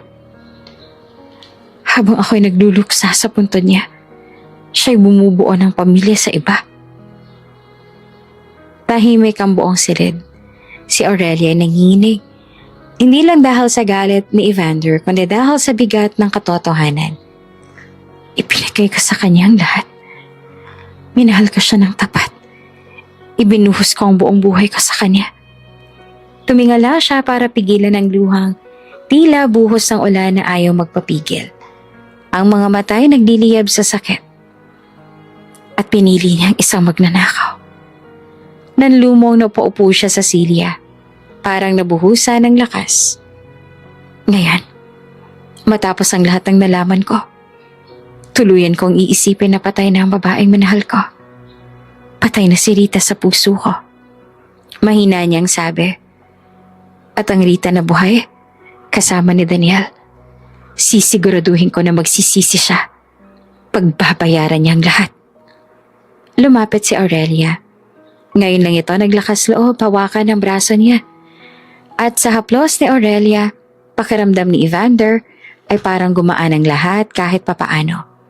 Ang kanilang luha ay napalitan ng galit na mas mapanganib kesa apoy. Simula ngayon, malamig niyang sabi, pinuputol ko na ang anumang ugnayang ka sa inyo. Wala na kayong kahit anong karapatan sa kahit anong galing sa akin. Nanlumo ang ina ni Rita. Evander, please, huwag niyo akong tawagin sa pangalan ko. Sigaw niya. Wala na kayong karapatan matapos niyo akong gawing tanga sa loob ng 5 taon. Tumayo siya at lumapit sa kanila. Ang mata ay nagliliyab. Minahal ko ang anak ninyo. Ipinagluksa ko siya. Inilibing ko ang puso ko kasama ang alaala niya. Habang siya'y buhay pala at namumuhay sa karangyaan, kasama ang lalaki niya. Namumuhay sila sa karangyaan dahil sa mga ninakaw nila sa akin. Habang ako'y nagdurusa. Humigpit ang kamao niya. Pagbabayarin ko kayo. Lahat kayo. Tahimik si Aurelia sa likod niya. Natatakot si Aurelia. Hindi kay Evander, kundi sa lawak ng sakit na kaya nitong dalhin.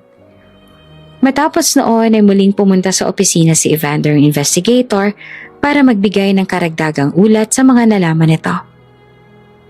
Inimbestigahan namin ang plane crash. Hindi yon aksidente. Nanlaki ang mga mata ni Aurelia. Sinadya nila? Opo, may mga binayarang tao si Daniel sa aviation system. Yung katawan na natagpuan at ginamit sa DNA test, hindi iyon si Rita.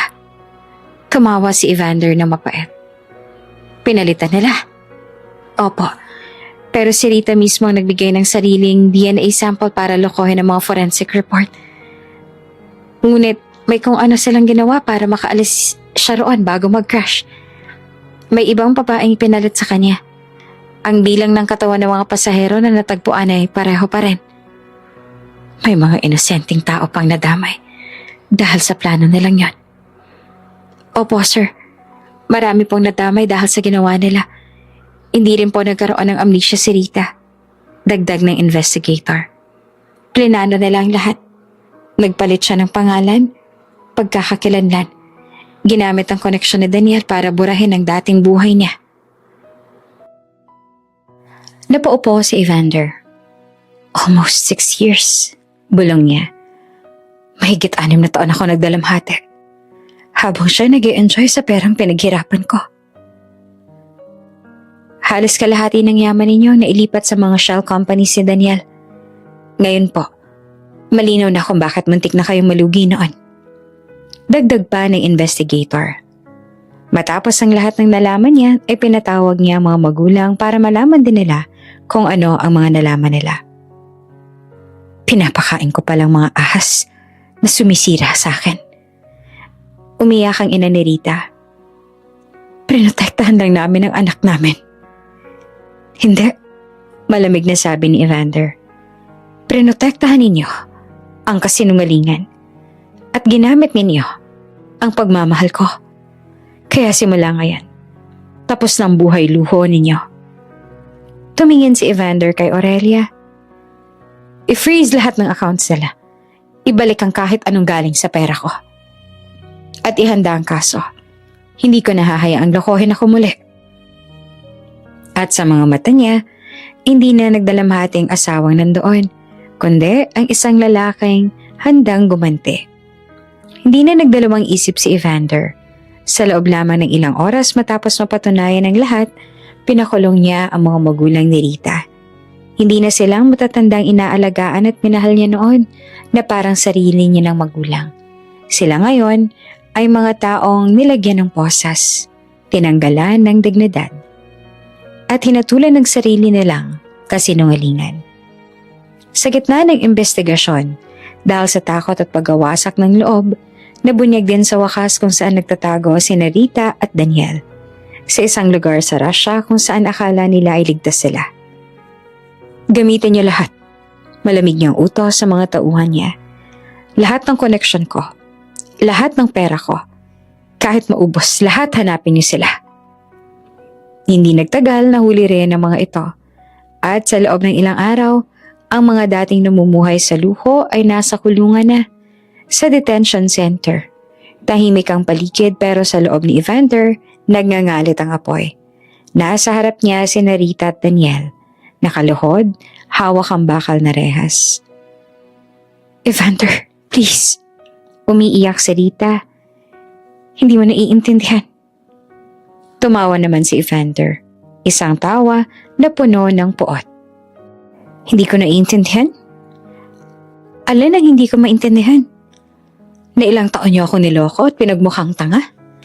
Na sa loob ng ilang taon na yon, ako ang nagbayad sa malaking utang na ginawa mo, Rita? Para may pagsimula ninyo ang kabit mong si Daniel? Hindi ko naiintindihan ang pagnanakaw mo sa pera ko, sa buhay ko, at sa mga anak ko. Tiningnan niya si Daniel. Isa kang ahas. Malamig niyang sabi, sa sarili kong bakuran na nagpakarami. Dapat nun palang pinakulong na kita. Ginawa namin to para sa pag-ibig. Nalulumong sabi ni Daniel. Pag-ibig? Sigaw ni Evander. Tinawag mong pag-ibig ang pagpatay ng mga inosente sa eroplano? Tinawag mong pag-ibig ang pagnanakaw sa kinabukasan ng sarili mong mga anak? Napatigil si Rita. Evander, patawarin mo ako. Walang kapatawaran para sa mga multong nagkunwaring patay. Umiyak lalo si Rita. Ginawa naman namin to para sa mga bata. Hindi. Mariing sagot ni Evander. Ginawa niyo to para sa mga sarili ninyo. Kaya ngayon, sisiguraduhin kong pagbabayaran ninyo ang lahat ng kasalanan ninyo. Sa labas ay naroon ang kambal kasama si Aurelia. Umiiyak, takot na takot at nalilito sa kung anong mga nangyayari. Mommy, Daddy, nanginginig ang boses ng batang babae. Napalingon si Evander at doon sa gitna ng galit ng paghihigante ng paggawasak, may isang bagay na pumutok sa kanyang dibdib. Mga anak niya. Lumapit siya sa kanila, lumuhod sa harap nila. Huwag kayong mag-aalala, hindi ko kayo iiwan.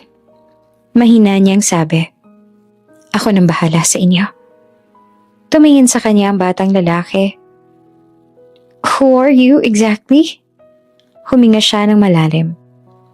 Ako ang tunay ninyong ama. Ako ang dapat ninyo nakilala mula sa simula. Nag-alinlangan ang kambal, pero sa huli, niyakap siya ng mga ito. At sa unang pagkakataon, sa loob ng mahabang panahon, gumaan ang loob ni Evander. Sa wakas, nahanap din niya ang katotohanan. At sa gitna ng lahat, nang nawala sa kanya, may dalawang buhay na ngayon ay sa kanya na. Matindi ang galit ni Evander sa lahat ng nanloko sa kanya. At sa loob lamang ng ilang linggo, isa-isang bumagsak ang mga kumpanyang konektado kay Daniel. Inurong ang mga kontrata, pinutol ang mga partnership, na-freeze ang mga accounts. Wala na itong koneksyon sa kahit ano. Kaya ang dalawa ay wala na rin kakayahang ipaglaban ng mga sarili. Kalat na kalat sa media ang lahat. Kahit saan, may makakita kang mga articles na nag-uulat ng lahat ng mga nangyari. The biggest betrayal in business history. The wife who faked her death. The billionaire who was robbed of his family. Kumalat ang buong kwento. Ang plane crash, ang pekeng bangkay, ang nanakaw na DNA. Ang kambal na anak na lumaki na hindi alam kung sino ang tunay na ama. Ang kambal na hindi alam ni Evander. Maraming naawa kay Evander. Maraming nagalit para sa kanya. Samantalang si Rita at Daniel sa loob naman ng kulungan, walang magawa kundi panoorin kung paanong gumuho ang mundong ipitanayo nila mula sa kasinungalingan. Wala na silang boses. Wala na silang depensa. Ang katotohanan na mismong humatol sa kanila. Ngunit habang abala si Evander sa pag-iba sa buhay ni Daniel, may dalawang munting nilalang na tahimik na nanginginig sa isang sulok ng mansyon. Ang kambal. Hindi nila lubos na nauunawaan ang lahat ng nangyayari kaya takot na takot ang kambal. Ang alam lang nila na nawala ang mga magulang na nakasanayan nila. At kahit masakit ang alaala, takot pa rin ay nangingibabaw. Kahit si Aurelia ang palagi nasa tabi nila, hinahawakan niya ang kanilang mga kamay kapag umiiyak sila sa gabi. Huwag kayong matakot. Mahinahon niyang bulong. Hindi kayo pababayaan ng daddy ninyo. Nandito lang din ako para sa inyo. Kahit anong mangyari, walang masamang mangyayari sa inyo. Dahil nandito lang kami para protektahan kayo. Tumingin sa kanya ang batang babae. Galit po pa si Papa Evander? Ngumiti si Aurelia kahit masakit sa dibdib. Hindi siya masamang tao. Sabi niya, nasaktan lang siya. Sobrang nasaktan kaya niya nagawa ang lahat ng to. Pero alam ko na matatapos din ang lahat ng to. Tandaan ninyo, mahal na mahal niya kayo. Dahan-dahang yumakap ang kambal sa kanya at doon, sa yakap na yon, unti-unting nabuo ang tiwala. Isang gabi, habang nagkakwentuhan sila ng mga bata sa sala, biglang nagsalita ang batang lalaki. Ate Lia, hindi po mabait si Daniel. Napatingin si Aurelia. Bakit? Sinigawan niya kami. Minsan sinaktan. Si Mommy pinapanood lang. Napahinto ang kamay ni Aurelia. Sinaktan? Mahina niyang tanong. Tumango ang kambal. Kapag umiiyak kami, sinasabi ni Daniel na manahimik kami kasi if we cry more, ipapaampon niya raw po kami. He hate us kasi hindi niya naman daw po kami mga anak. At si Mommy, sinasabi lang na huwag kaming umarte. Biglang bumigat ang hangin. Kaya pala may takot sa mata ng mga bata. Kaya pala may lungkot sa mga ngiti nila. Kaya po, bulong ng babae. Hindi kami nalulungkot nung dinala kami dito. Mas ligtas na kayo ngayon, sabi niya. Hinahaplos ang buhok nila. At sisiguraduhin ko yan palagi.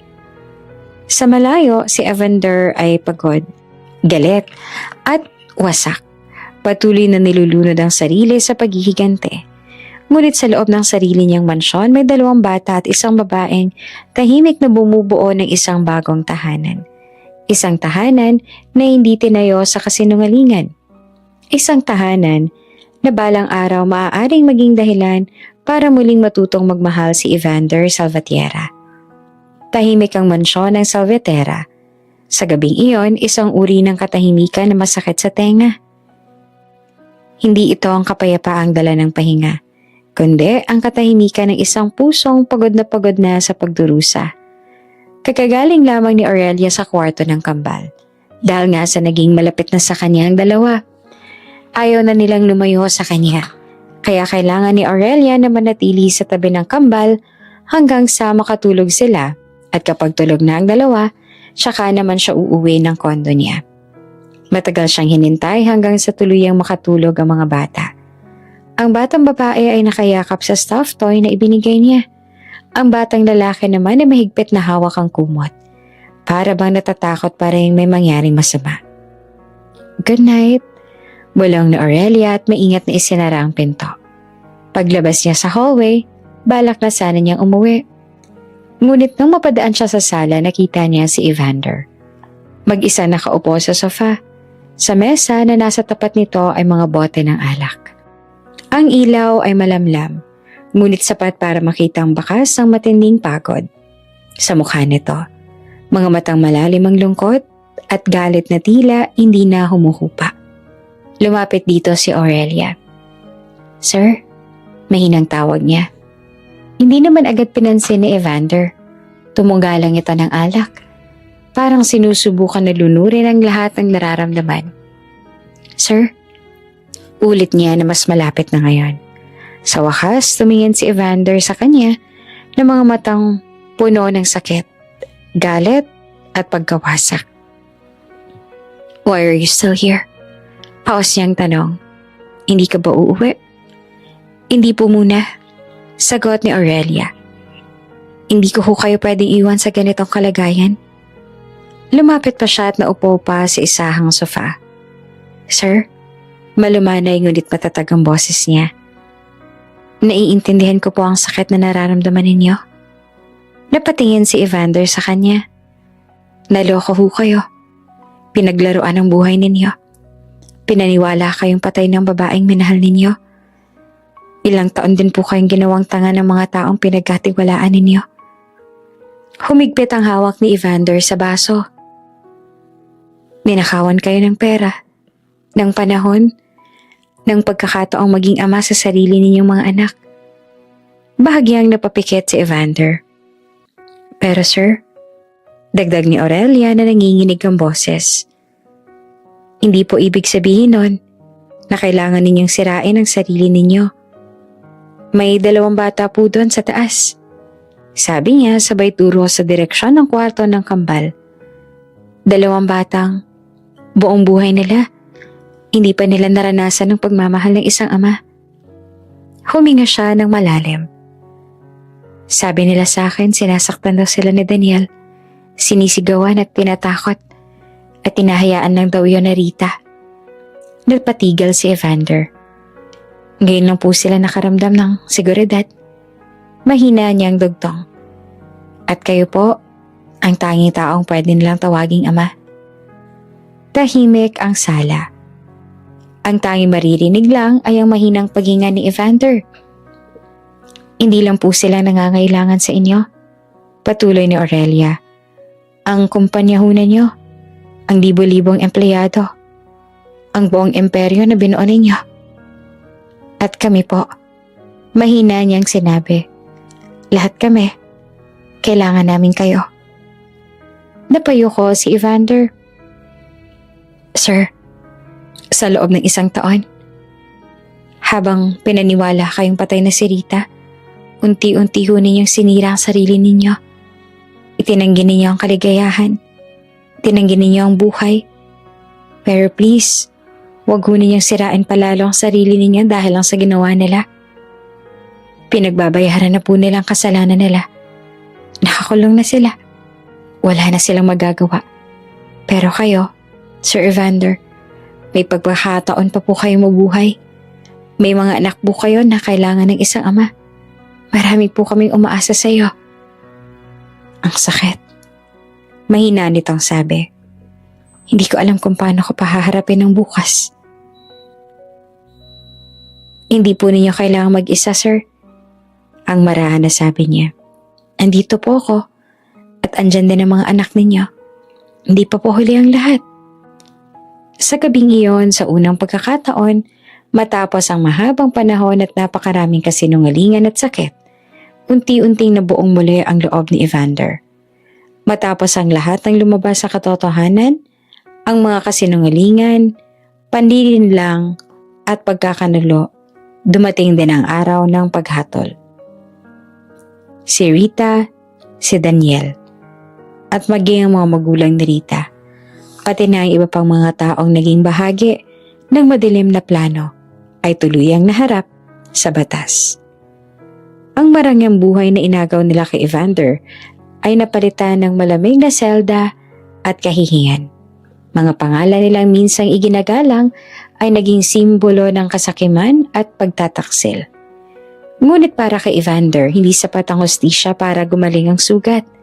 Kaya sa halip na manatiling nakakulong sa galit, pinili niyang bumalik sa tanging dahilan kung bakit gusto pa niyang mabuhay ang kanyang mga anak. Unti-unti, nagbago ang ritmo ng kanyang buhay. Ang lalaking halos hindi makabangon sa umaga dahil sa alak at lungkot, ngayon ay maagang nagising para ihanda ang almusal ng kambal. Dahil mas gusto niya na siya mismo ang gumawa noon bago siya pumasok sa opisina. Gusto niya kasi maramdaman ng kambal ang pagmamahal niya. Minsan, nasusunog ang pancake na niluluto niya at kahit nakadalasan, palpak, masaya pa rin naman na kinakain niya ng kambal. Walang manual pagdating sa pagiging ama. Hindi niya pa alam kung paanong magsisimula. Madalas pa siyang nangangapa. Pero lahat ay ginagawa niya para sa kanila. It's okay, Daddy. Sabi ng cute na cute niyang prinsesa habang nakatingin sa medyo sunog na hotdog. We like it. Dagdag naman ang maliit at cute na prinsipe ng kanyang buhay. Kakainin pa rin po namin yan, Daddy. At sa bawat salitang daddy na maririnig ni Evander, may bahagi ng puso niyang unti-unting nagiging buo. Hindi niya alam kung paanong naging ama. Hindi niya alam kung paanong mag-alaga ng bata, paano magkwento bago matulog, paano maging sandalan. At laging nandoon si Aurelia para alalayan siya. Daddy, si Tita Aurelia na lang magtali ng buhok ko, wag na po ikaw, mas magaling po si Tita Aurelia eh. Madalas sabihin ng kanyang prinsesa. Ako na lang po ayusan mo ng buhok, Papa. Sabi naman ng kanyang prinsipe na syempre ay agad niyang ginagawa. Habang si Aurelia nakangiting luluhod sa harap ng bata, marahang inaayos ang buhok nito. Minsan kapag nagkakasakit ang mga bata sa gitna ng gabi, si Aurelia ang una nilang hinahanap. At hindi naman mag-aalinlangan si Aurelia na puntahan at alagaan ng mga anak. At si Evander, mula sa pintuan, tahimik na manonood.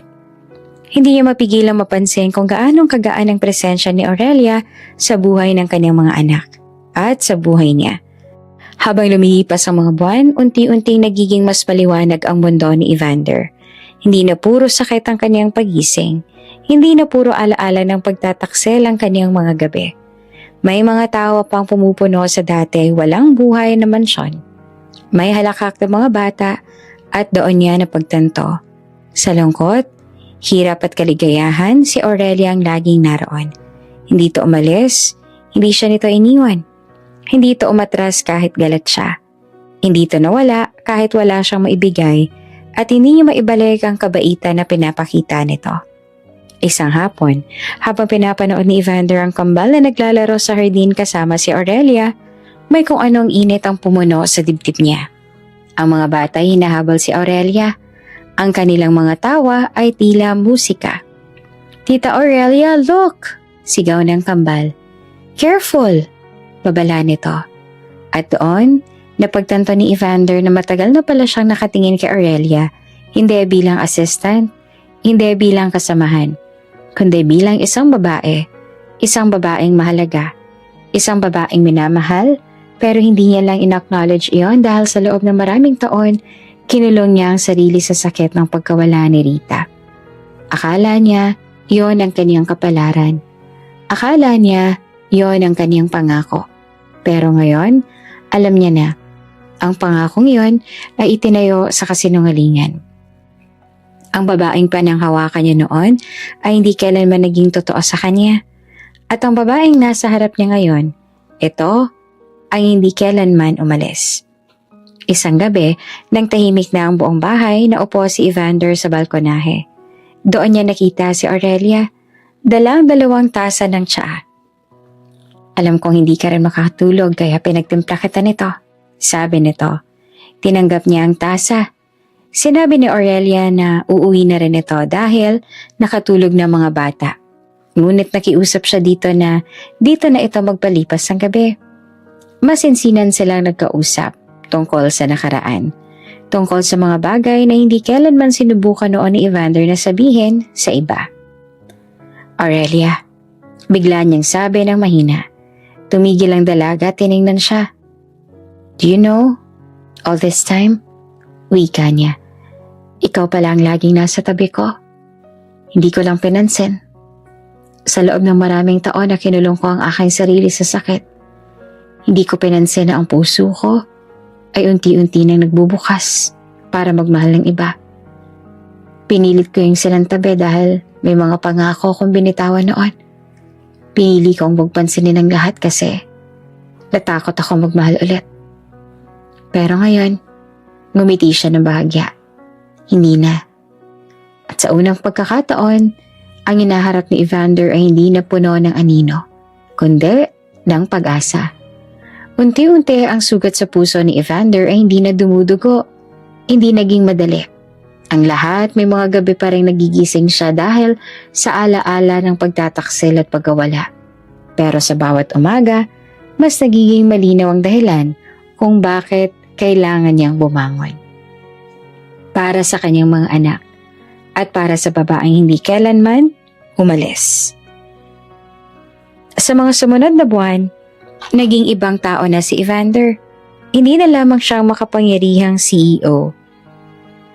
Isa na rin siyang mabuting ama. Siya ang naghahatid sa kambal sa eskwela. Siya ang naghihintay sa gate kapag uwian na. Siya ang tumatawa kapag nagkukwento ang mga bata ng kung ano-anong nangyari sa klase. At sa bawat eksenang iyon, laging may isang taong katabi niya, si Aurelia.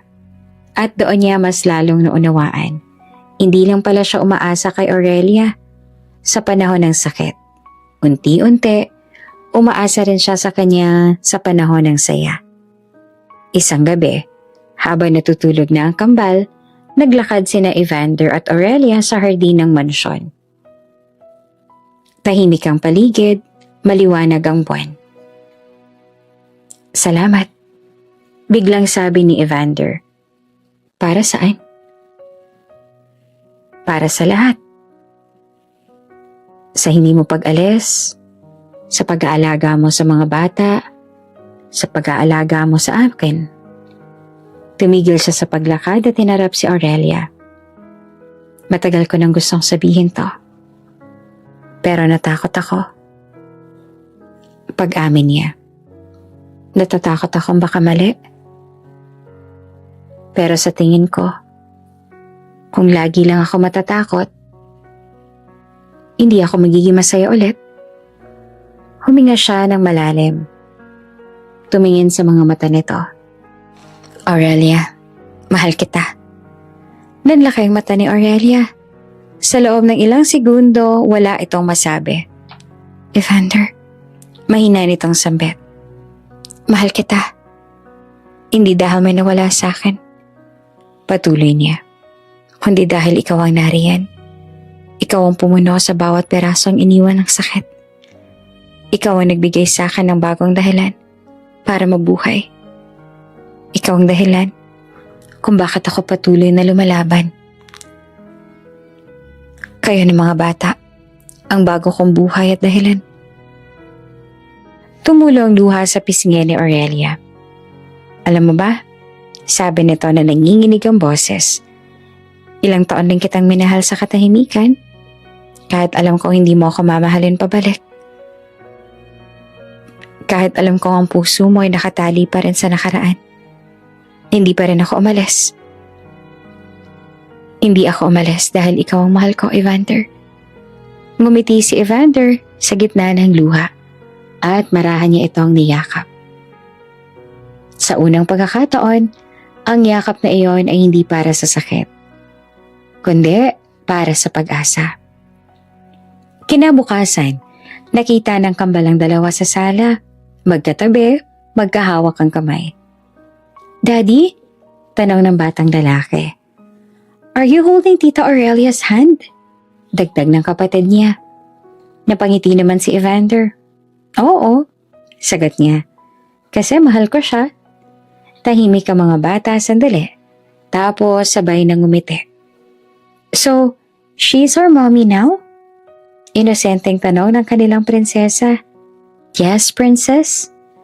At nang sabihin niyon ni Evander, ang kambal ay agad na nagbunyi. Sa huli matapos ang lahat ng luha, galit, pagkakanulo at sakit, natagpuan din ni Evander ang isang bagay na matagal niyang inakala na nawala na magpakailanman. Ang tahimik at totoong pag-ibig. At ang pag-ibig na yon ay si Aurelia. Ang babaeng matagal na sa kanyang tabi. Lumipas ang taon at naganap ang ingrandeng kasal. Sa pinakamalaking simbahan, naglalakad si Aurelia sa gitna ng aisle.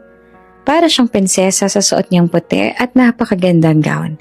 Sa unahan naman, naghihintay si Evander. Hindi na ang lalaking puno ng galit at sugat, kundi ang lalaking buo dahil sa kanya. Sa harapan nila ang kambal na kangiti. May hawak na mga basket ng bulaklak. Mga batang babae ay flower girl. Nagtatapon ng petals. Ang batang lalaki ay flower boy. Seryosong seryoso sa kanyang tungkulin. Mommy, bulong nila kay Aurelia na puno ng tawa. Napangiti siya sa gitna ng luha habang nagbabasa ng vows ang pare. Magkahawak ang kanilang mga kamay. Tumingin si Evander kay Aurelia at nagsalita. Aurelia, you came into my life when I was broken beyond repair. You didn't fix me. You stayed with me while I learned how to fix myself. You loved my children as if they were your own, and you healed my heart without even trying. Huminto siya sandali at pinipigilan ng luha.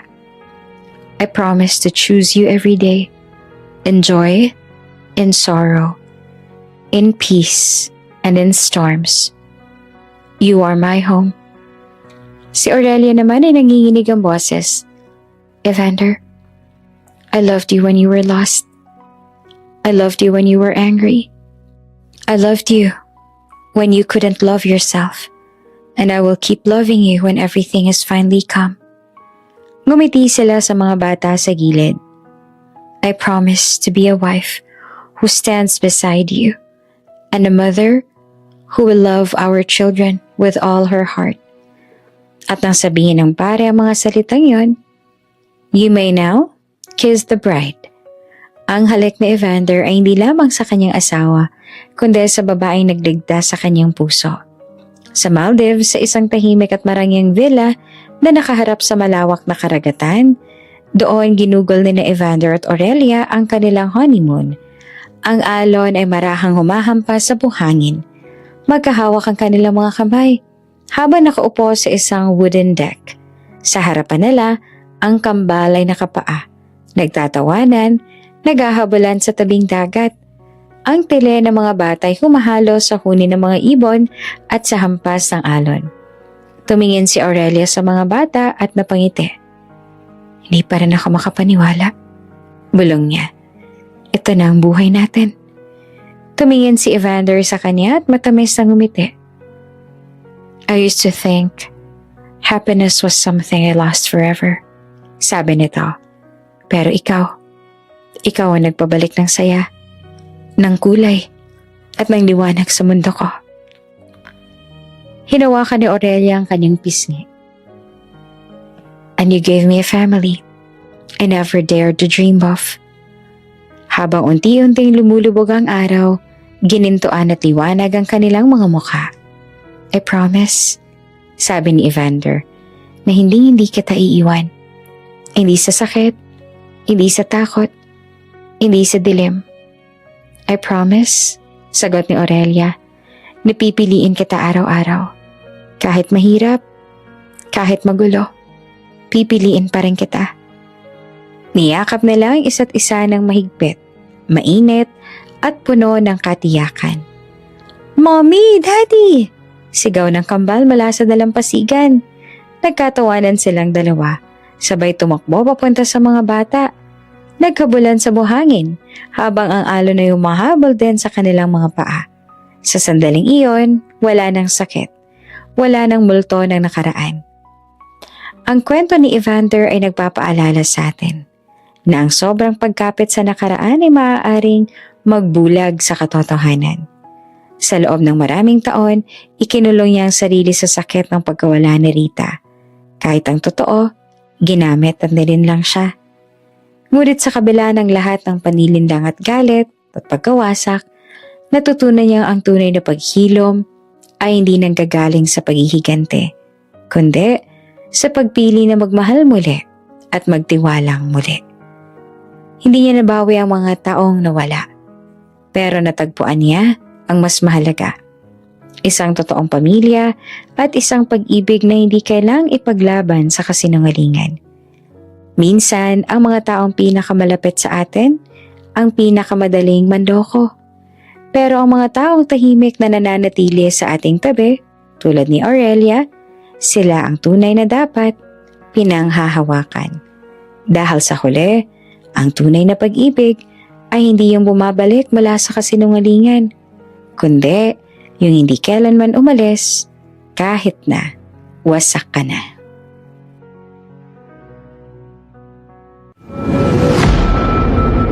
Bago ka pa lang sa channel na ito, Ate Jane TV, huwag kalimutang pindutin ang notification bell and subscribe button. Sana po hindi naman malaking abala sa inyo ang pagpindot ng subscribe button dahil ang kapalit po nito ay ang pagsuporta para makapag-produce ng mga libreng stories sa mga channels ni Ate Jane. Maraming salamat!